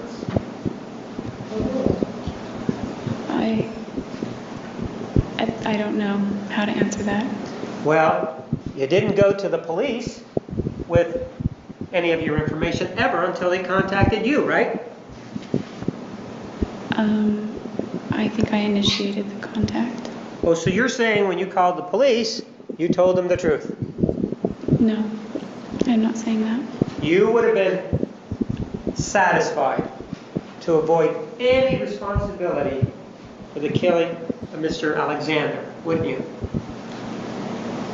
I don't know if satisfied is the word, probably relieved for the time being. Okay, you would have been relieved to avoid any consequences for the killing of Mr. Alexander, correct?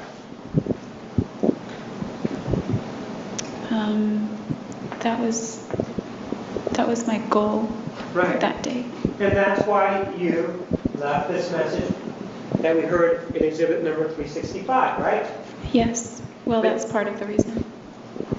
Well, that was the main reason, wasn't it? Yes. I mean, there would be really no other reason to leave a dead man a telephone call, would there? I probably wouldn't have done that, but Leslie said she called his phone asking for me because I was missing, and then I thought, well, maybe I should do something about that, and that's why I did it. So ultimately, that was the main reason, yes. So you're looking to Leslie Udy as the reason why you left that telephone call, man? No, I said the other to avoid whatever was the ultimate reason. You gave me a reason involving Leslie Udy right now, didn't you? Yes. I would have thought to leave him a message if I hadn't talked to her prior to leaving that message. And then she said that we've been calling and we called Travis and left a message and that kind of thing. But she told you that, ma'am, believing that he was still alive, didn't she? Yes. You knew better, though. I think I did. And so you didn't have to follow her advice, right? She didn't give me any advice. Well, you didn't have to follow her words, did you? I didn't have to, but it reminded me of his cell phone, and that's. But I chose to do it. I chose to. Not if you're going down the route saying Leslie made me do that. I'm not saying that. I'm not saying Leslie made you do it. I'm saying you're looking again in a personal relationship, in an issue that is absolutely yours to own. You're looking for somebody else saying, Leslie Udy, I talked to her, and as a result of talking to Leslie Udy, that's why I left this. Objection argumentative. Ma'am, Leslie Udy really didn't have anything to do with that call, right? I made the call. I just got the idea after speaking with her. So she was the reason why you had the idea then? That kind of, I guess. And according to you, if it had not been for Leslie Udy, you wouldn't have thought about it, right? I probably might have thought of it eventually, but maybe not. I don't know. I just know that I thought of it after she mentioned she had left a message on his voicemail. And so because of this outside stimulus, you decided to leave this message, right? It was your decision. It was my decision. Just like visiting Mr. Alexander was your decision, right? Yes. On June 4th of 2008. It was your decision, right? Yes. Even though you told us before that he guilted you, that really wasn't the reason that you went. You wanted to go, correct? Part of me did and part of me didn't. Obviously the bigger part of me did because I went and he did guilt me and ultimately still was my decision. And so you made the decision to go though, right? Yes. And then though, after that, you did something else to cover up, didn't you? Yes. Let's take a look at another exhibit.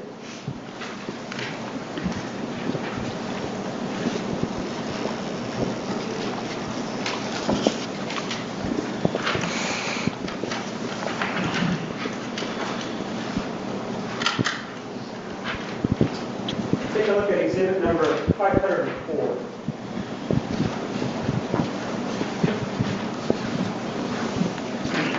You recognize it?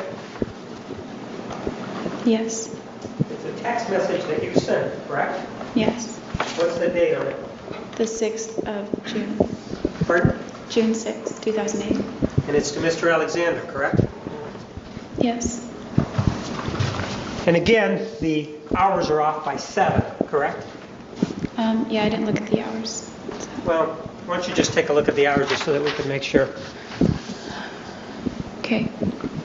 They're off by 7, correct? Yes. Move for the admission of exhibit 504.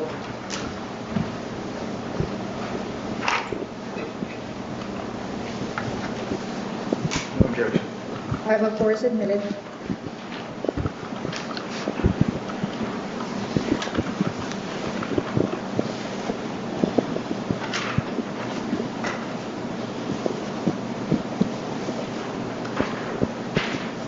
Let's take a look at this text message.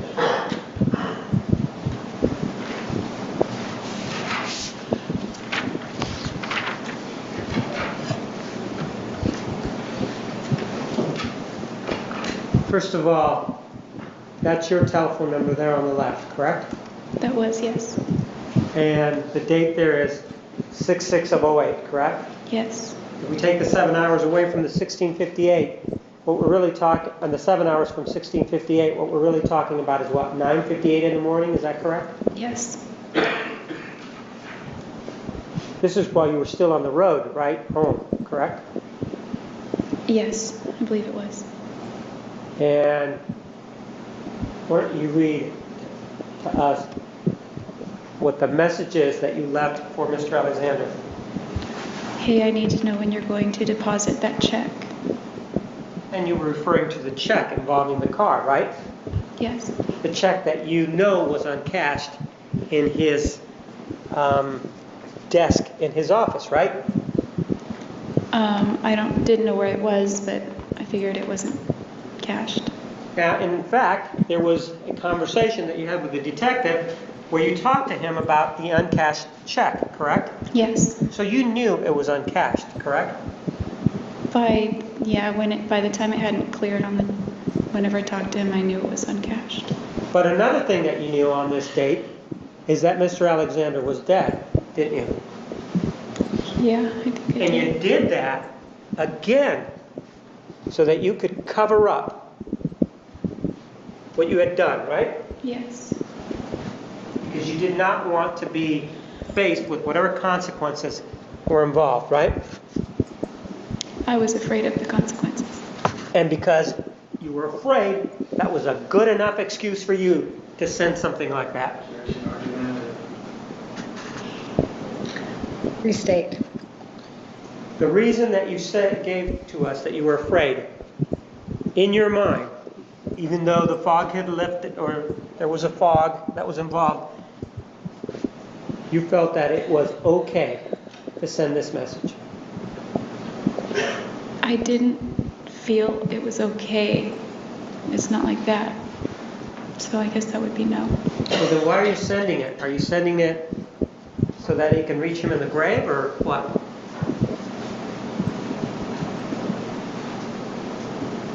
No.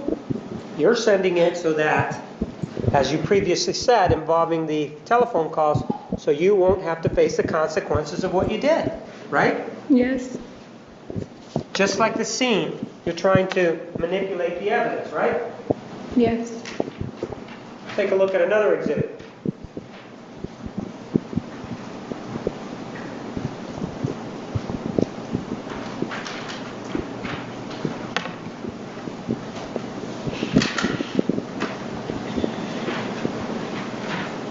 Exhibit 505. Do you recognize it?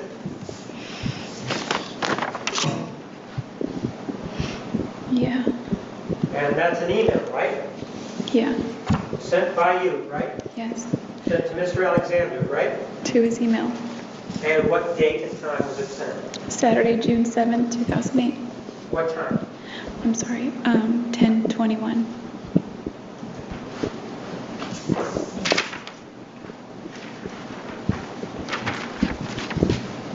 I move for the admission of exhibit 505.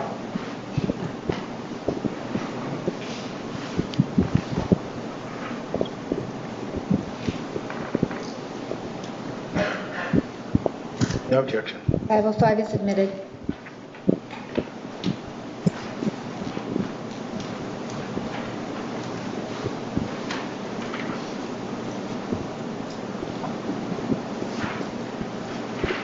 Let's take a look at it.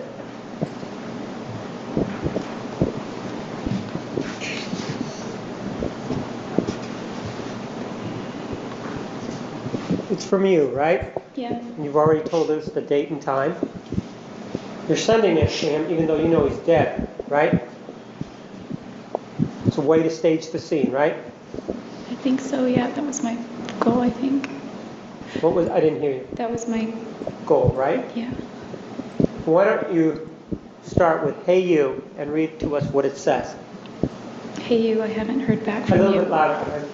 The fact that it was sent is enough. Hey you, I haven't heard back from you. I hope you're not still upset that I didn't come to see you. I just didn't have enough time off. It's okay, sweetie. You're going to be here in less than 2 weeks. We're going to see the sights.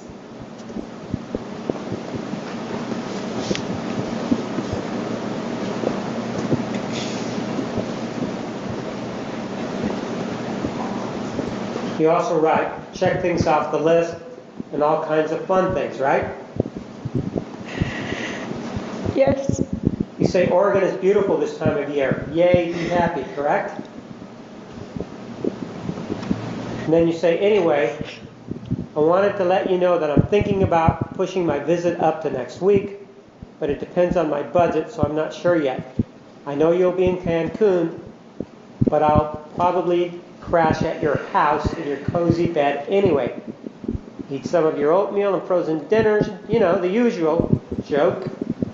I know you said the door is always open. I like to read these myself sometimes, so I'm going to do that. Hey, you. Uh, hey, you. I haven't heard back from you. I hope you're not still upset that I didn't come to see you. I just didn't have enough time off. It's okay, sweetie. You're going to be here in less than 2 weeks. We're going to see the sights, check things off the list, and all kinds of fun things. Oregon is beautiful this time of year. Yay, be happy. Anyway, I wanted to let you know that I'm thinking about pushing my visit up to next week. Well then, why would you mention his visit that's happening in 2 weeks?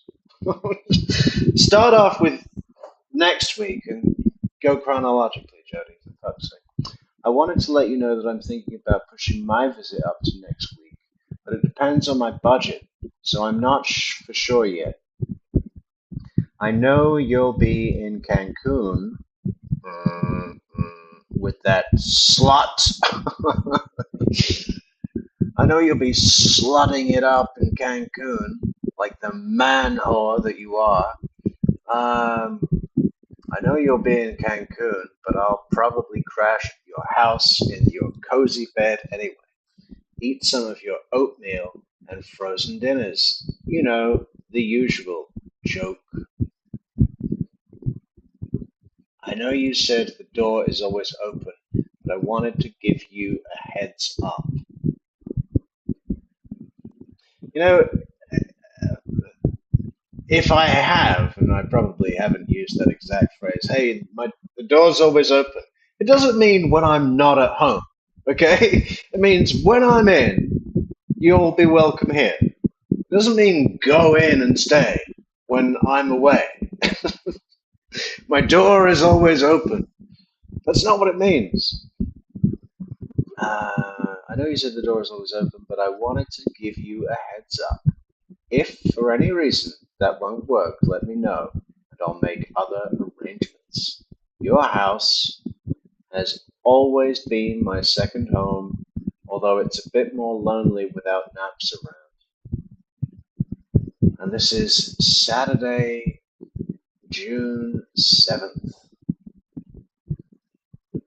So, what day was he found? The 9th or 10th, right?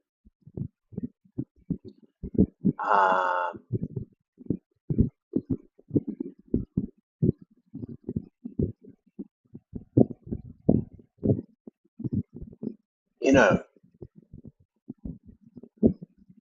It's making me wonder because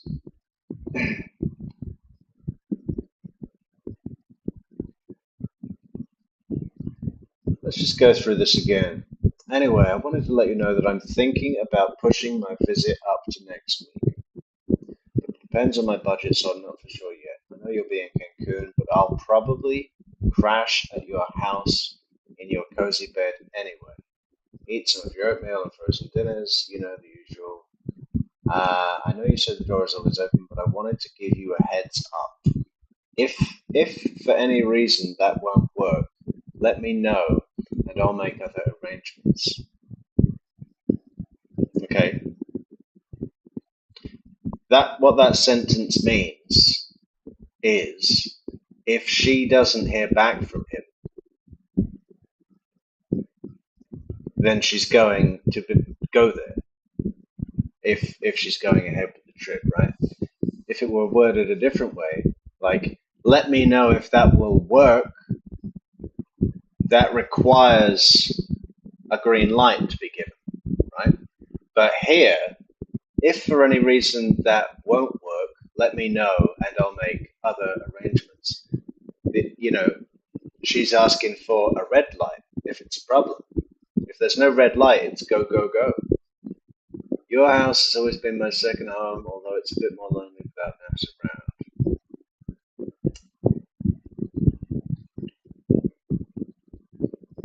So I'm thinking, because the body hasn't been discovered yet, and she must be thinking, like, why not?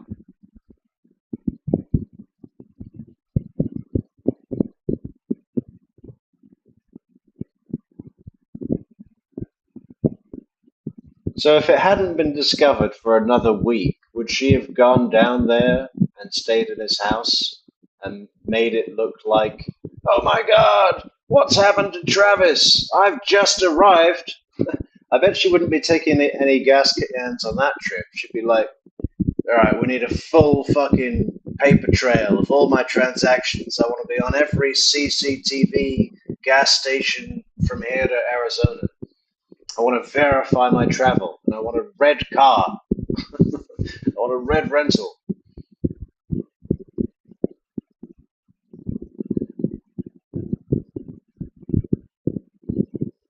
Psychos like to keep it open, right? Interesting.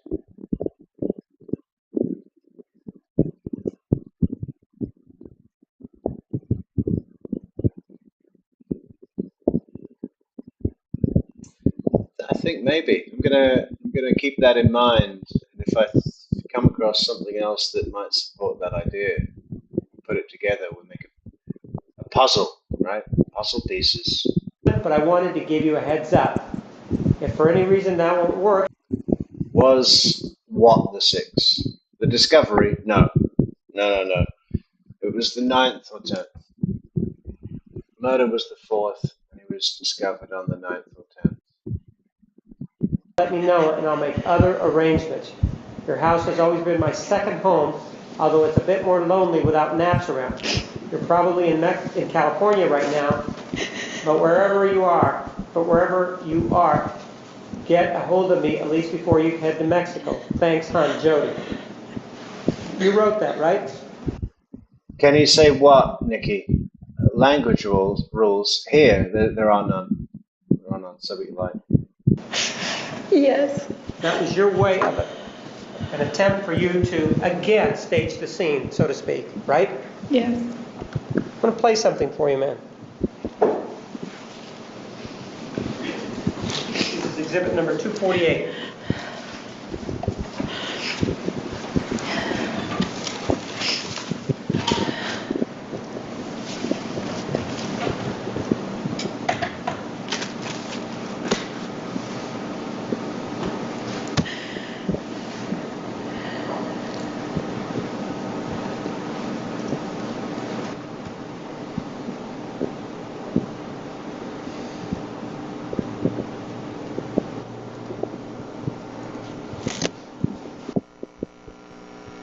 No jury is going to convict me Why not?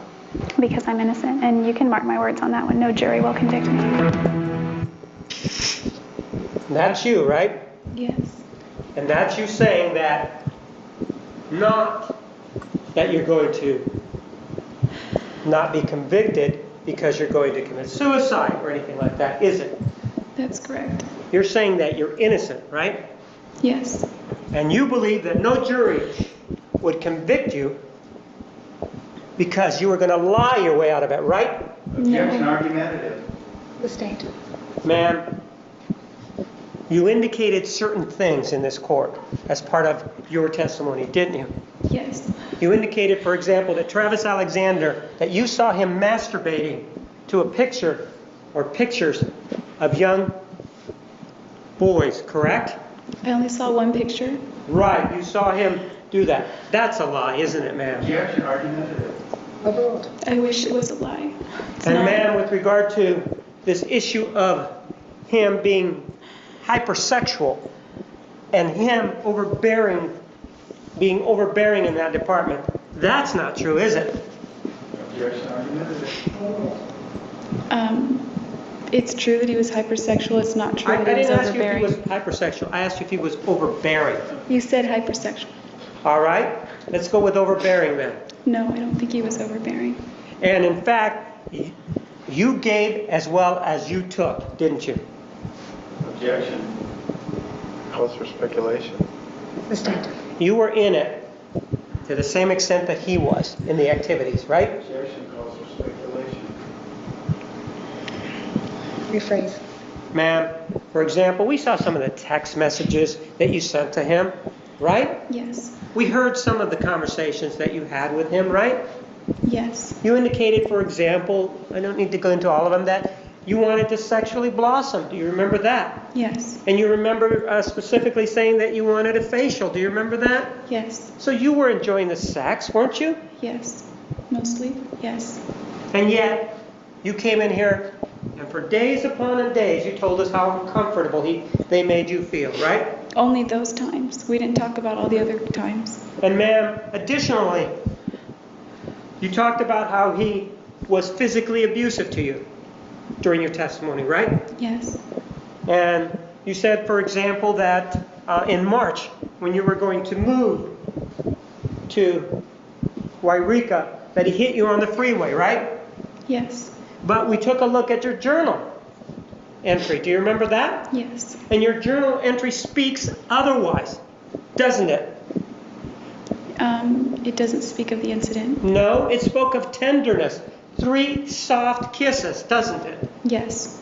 And involving the allegation that he kicked you and did something to your finger. Do you remember that? We also took a look at your journal. Yes. And in that journal indicated that on the day that was supposed to have happened, nothing noteworthy happened. That's what your journal said, right? Over the span of those 4 days. Yes. Right. And on January 22nd, when you allegedly saw him in this masturbatory conduct, that's also when you wrote in your journal that nothing noteworthy occurred, right? I'm sorry, it was on the 21st, but that would Right, be the 21st. But your journal entry of the 24th covers Yes. the January 21st, doesn't it? Yes. And so, you believe that you're going to be acquitted because you came in and told those stories, don't you? Objection argumentative irrelevance. I can't predict the future. And that's not why I told the truth. I still plan to kill myself when I told the truth. And you believe that you're saying that at that time you planned to kill yourself, right? Yes. But that's not what you say in there, do you? No, I couldn't say that. Well, I'm not saying whether or not you could say it. You started your testimony on direct examination by saying, those are the bitterest words I have ever uttered. Do you remember saying that? No, I said they're probably the most bitterest words I will ever eat or something. Right, and so you have a very good memory as to what you said about that, right? Yes. And you said that the reason that you made that comment that no jury would convict you was because you were going to commit suicide, right? That's great. But in this clip that we saw, You actually say it's because you're innocent, right? Yes, a first-degree murder. I'm innocent of that. Yeah, it does say Thanks again, Alison. Thanks for coming and thanks for the cups of coffee. That was great. See you later. See you tomorrow. that you did say you were innocent, right? Yes. Even that's a lie, isn't it, ma'am? Not how I was meaning it. What's that? Nice to have you here, Missouri Nikki. See you soon on Discord. Not. Objection, argumentative. Rephrase. Isn't it inconsistent, your testimony, isn't it inconsistent with what this particular exhibit, 248, what you say in exhibit 248? Objection is the law. That's not accurate in self-defense. Approach.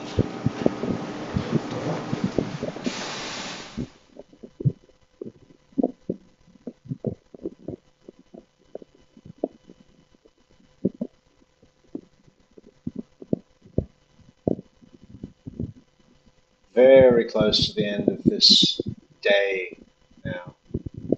I'm getting close to the end of the cross-examination. I think there's more after this, but we've really got to get onto some Adelson stuff now. We've got 18 days to go until trial. Lots to do, lots to get through. Maybe tomorrow will be our first day.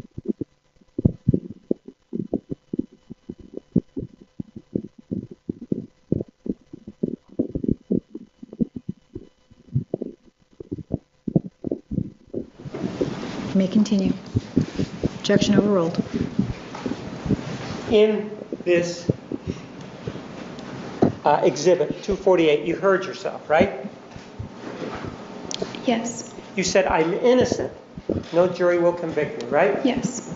Whereas when you started this direct examination, your testimony, you said, the reason I said that no jury would convict me was because I planned to kill myself, right? I said I planned to be dead, yes. Because you were planning to commit suicide, right? That's correct. Those are two different stories, aren't they? No, on the stand I explained why I didn't say suicide as opposed to the alternative, because there was an officer sitting a few feet behind me, and if I had said that, they would have hauled me off to a padded room, stripped me naked, and I would have lived there until whenever. So what you are saying, even today, that when you say that you're innocent, that means to you that there's an officer sitting next to you and you didn't want him to know that you were going to commit suicide, right? That's what you're saying? When I made that statement? Yes, when you said innocent, that's what you equate it with. Well, definitely innocent of Yes or no? pre-planning whatever you're trying to say. No, I'm not but asking about that. I'm asking the about the point- statements. Isn't it true that the statements are different? That's all I'm asking. Yeah, they're different. I don't have anything else. Thank you. All right, ladies and gentlemen, we will see you on Monday, 10:15. Please remember the admonition. Are there any questions? Have a nice weekend. Please stand for the jury. Looks like there's going to be someone in the gallery talking.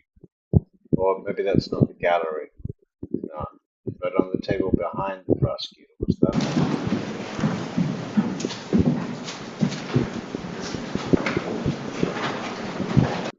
See you later, Michelle. Thanks for coming. Superstar.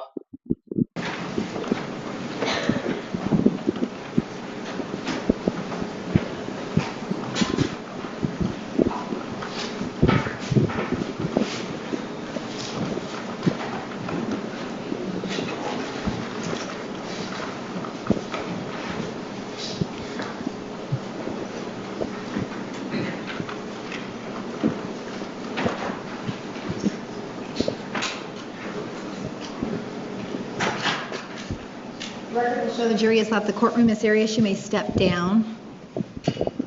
We are in recess. We do have a hearing. If you don't plan to stay for the hearing, I'm going to ask that you leave the courtroom.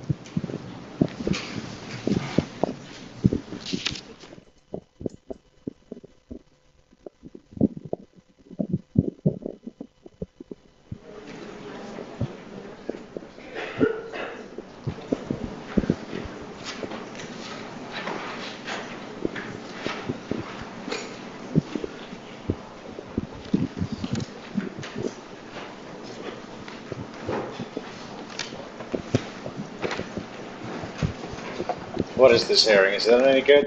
Leave to filed by I'll leave it to the court's discretion. Mr. Nurmi. Judge, I have reviewed the application. I would cite the court as we... Yeah, we're definitely on tomorrow. Sure. If you're talking to me, Michelle. Absolutely. Can't have any more of these days off. had in previous proceedings. I'm talking about myself, of course. You can take as many days off as you like. Yeah, no, I can't have any more days off. As to Estes v. Texas, there is a right to a public trial, but it must be weighed against the rights to have a fair trial. And given that, we believe that... I think it's so funny what Kirk Nami does with his pen as well. He really loves to use the pen to enunciate. He's always picking it up, or putting it down, or smelling it. It's like, what is he doing? Hey, Kirk, that's not bacon. It's not a bacon pen. You can give some of it away. The rights, the things that are discussed in those chambers and at bench conferences, etc., help facilitate her receiving a fair trial, and the dissemination of said material would interfere with that. I believe that the attorneys for Phoenix newspaper have not put forth anything that really would demonstrate to the contrary. Having spoken first, I'm not sure which assertions they would make. However, it has been their consistent position, I guess, or to seemingly ignore the fact that this is a death penalty case, more process is due than less, citing the court to Lockett v. Ohio, 408 U.S. 586, and Woodson v. North Carolina, 428 U.S. 280. So we have not only an instance where we're talking about fair trial, but we're also talking about fundamental fairness in sentencing in a death penalty setting. That fundamental fairness as it relates to trial and sentencing is eviscerated if crucial information that must be discussed amongst attorneys and the court is somehow publicized. That would, again, interfere with her right to a fair trial. The benefit to the right to the fair trial is really held by Ms. Arias, not by Phoenix newspapers. This is a trial, not a television event. Citing to Garnett Company versus De Pasquale, 443 U.S. 368. With that, Judge, I would rest. I think I've made sufficient record of my position. And again, I would continue to cite the reality that the Phoenix newspapers have not provided you any serious authority as to why in these proceedings Ms. Arias' rights should be truncated by their desire to have these transcripts. Mr. Bodney, do you have anything you'd like to add to your written pleading? Thank you, Your Honor, for this opportunity to be heard. We appreciate it. We are certainly mindful that this is an important criminal case, and we do not mean to take up any more of the court's time or attention than necessary, and we do not mean to diminish the importance of the Sixth Amendment and fair trial rights in this case. But since Estes versus the United States Supreme Court decided no less than 4 cases in the 1980s recognizing a First Amendment right of the press and public to attend criminal proceedings, important cases just like these. And so we're at a decided disadvantage when it comes to offering specifics as to why the hearing that took place on February 20 or any other closed proceeding That's my birthday. in this case should be open. All we can underscore in assistance to the court, quite frankly, on this issue is this. There is a First Amendment right of the press and public to attend virtually all aspects of criminal proceedings. That is a presumed right, and it can be limited only upon a showing buttressed by specific findings on the record of some overriding interest that trumps that First Amendment right, and a showing that the narrowly tailored provisions designed to protect that interest are essential to preserving a higher value. And finally, there really are no less drastic alternatives to closure. And so, because we don't know... Okay, while this guy's talking, don't forget, guys, we are wrapping up, okay? But don't forget to leave a like on that video before you get out of here. Okay, like the video, support the channel. Support the channel on buymeacoffee.com/True Crime Metrics. And join our member networks. Join Discord. Get the merch. What's the merch? We have no merch. There's merch. It's in the description. If you are a grey state, please let us know so that we can check you off. We are doing well. We're in 36. Oh no. Was it 1, 2, 3, 4, 5, 6, 7, 8, 9, 10, 11, 12, 13, 14, 15, 16, 32. 32 out of 50. Going good.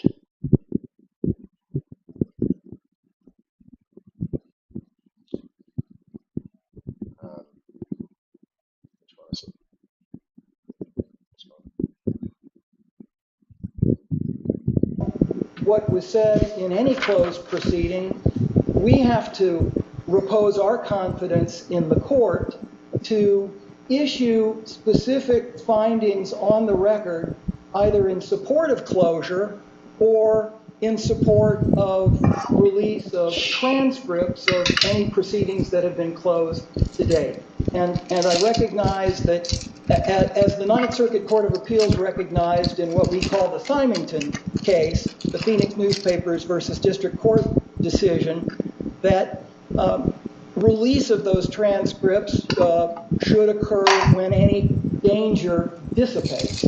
So if counsel for the defendant is aware of some danger that would exist to the fair trial right of his client by release of a sentence or two or the entirety of that February 20 transcript, and the court agrees, then I suppose findings in support of that conclusion should be issued, and then the press and public will have a greater understanding about why that particular hearing took place in closed session and why any other hearings in this important criminal trial take place in closed session. So in closing, Your Honor, we are very mindful of the importance of the case from the prosecutor's perspective and from the defendant's perspective.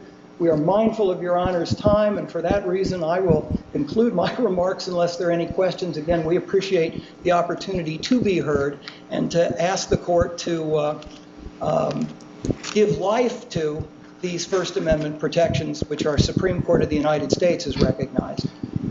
Give birth? We're asking Your Honor to give birth to the media. Thank you, Mr. Bodney. This court is mindful of its obligation to keep the courtroom doors open. We have done so in this trial. This trial has been covered by the media. Oh, hello, Anne. How you doing? Yeah, we're all set in California. We're up and down California, all the way across, even east, west, north, and south. Yeah, but good to see you anyway, Anne.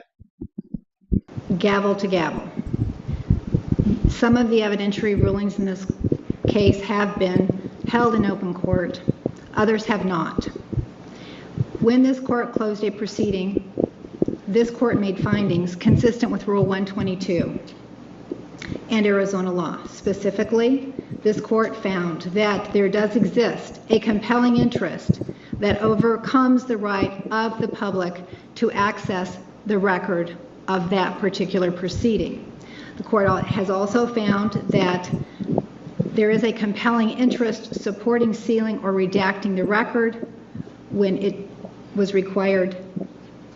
Specifically, this court found on occasion that the privacy interest of witnesses, possible witnesses, and jurors could be affected by the disclosure of certain matters that occurred in chambers. The court also found that a substantial probability exists that the compelling interest will be prejudiced if the record is not sealed until this trial is concluded. The court also found that that proposed sealing was narrowly tailored and that no less restricted. I tell you what, I'm looking forward to Judge Everett, man. At least he brings a bit of life to the bench, you know? I'm not going to watch any more of Judge Stevens. Is it Stevens? Pretty sure it's Stevens. Reading. Let's just see a couple more minutes, just to see. Means exist to achieve that compelling interest. The court also found that dissemination of materials and information that was exchanged. Yeah, the column on the right, Anne, is the states that we are missing. So the red ones we have. I want to get these small ones out of the way. Up in the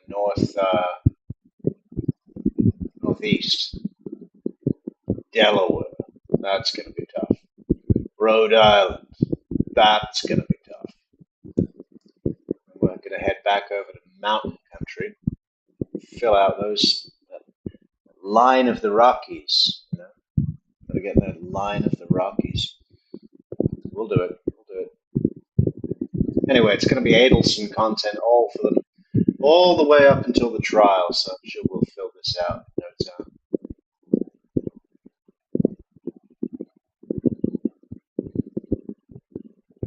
Exchanged during the in-chambers proceedings would affect the defendant's right to a fair trial because of the intense media scrutiny in this case.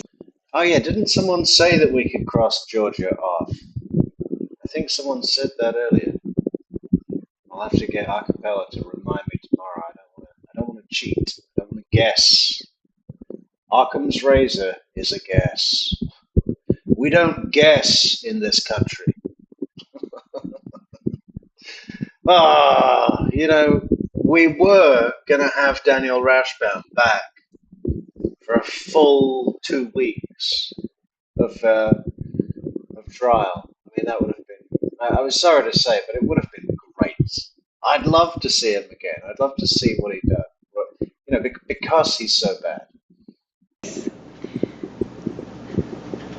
Dissemination of certain matters discussed in those in-chambers proceedings could affect the strategy and the evidence presented in this case and could affect the testimony of potential witnesses. For those reasons, the court has chosen to seal certain portions of this case. Certainly nothing that was heard by the jury, but certain evidentiary matters and other hearings. So the application for leave to intervene for the limited purpose of unsealing the transcript of February 20, 2013 is denied for the reasons stated. Some of the in-chambers proceedings were not sealed, and if there is a specific hearing or a specific request, this court will consider that. But I believe that most of the in-chambers proceedings were sealed at the request of the defendant, and there was no objection from the state. And as I said earlier, this court made specific findings that sealing those specific proceedings was necessary and in the public interest. So, is there anything else, counsel? No. Your Honor, just The only matter not related to this simply deals with exhibits. Since we are beginning to redirect, my understanding is the counsel for the state still has one exhibit checked out. We'd like the opportunity to have that returned so we can check it out. We'd like the opportunity for bacon next time we sit in this courtroom. I like mine served buttered and in a bucket. Bucket of buttered bacon. Preparation. Mr. Martinez? And he discussed it with me 5 minutes ago, asking whether or not I had another exhibit. I indicated to him that I did. I would return it tomorrow, so I'm not sure why that's becoming an issue. I want to make a record of it. Counsel approach, please.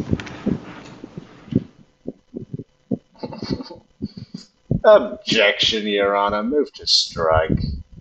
I love that. Did you had something else to say? Thank you, Your Honor. Very briefly, just 2 points of clarification. I thought I heard Your Honor say that the application was denied for the reasons stated. I would hope that guy is so Arizona. That the application for leave to intervene, based on the standing that my clients enjoy, would be granted, but that the relief requested today be denied, recognizing that we have a standing request for copies of those transcripts at the conclusion of the trial or whenever the reasons for their closure dissipate, if sooner. I mean, look, I'm surprised he doesn't have like a rattlesnake tie. All right, I will grant your request to intervene, and I believe it would be appropriate for those transcripts to be made public after the trial has concluded. So if that clarifies my ruling?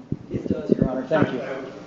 I would take issue with that if the sentence, if there is a death sentence imposed, there is an automatic appeal, there's automatic post-conviction, there's many habeas issues that could arise. I don't think an automatic unsealing dissipates any issues related to those possible proceedings if the sentence is death. So I would take issue with the court going that far at this point in time. All right.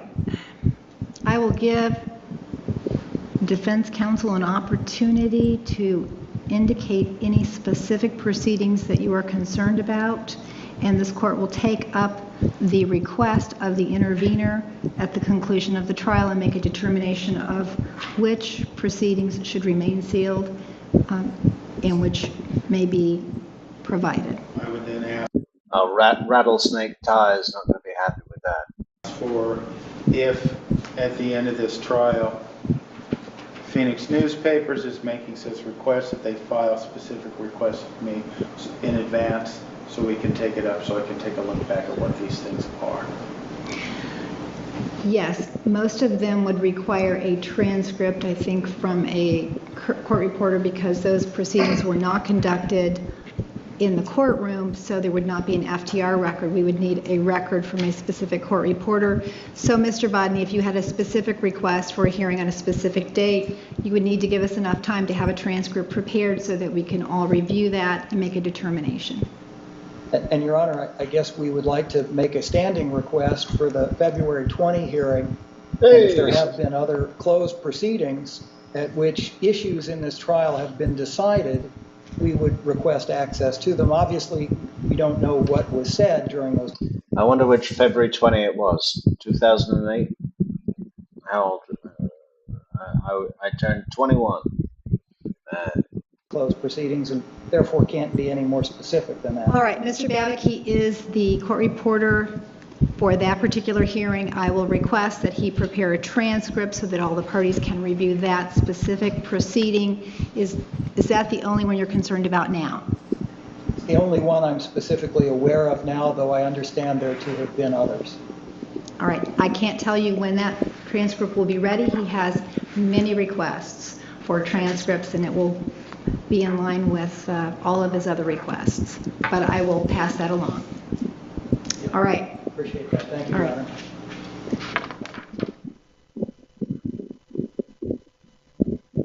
Are we done? done? We're done, right? Okay, well that's a perfect place to leave it. 4 hours 15, we've closed the lights on day 25, Jodi Arias trial, cross-examination of Juan Martinez. And I believe that concluded his cross, right? I can't really remember. I think he said, I don't have anything else. Pretty sure that would mean at all, not just for today. So, yeah, we're not going to go on to Kokonami's redirect yet. Probably not for a little bit. We've got to do some Adelson content. Come back tomorrow, where will be Adelson Hour on True Crime Metrix radio special. Look at them there. You know that they've got a tandem bicycle waiting outside every day. Every day they ride together in those little hats. Okay, we are closing. Done. We're going to say good night. We're going to say thank you. We're going to say good luck, good sleep, good tomorrow morning, and come back and see us again. Thank you, everybody. True Crime Metrics out.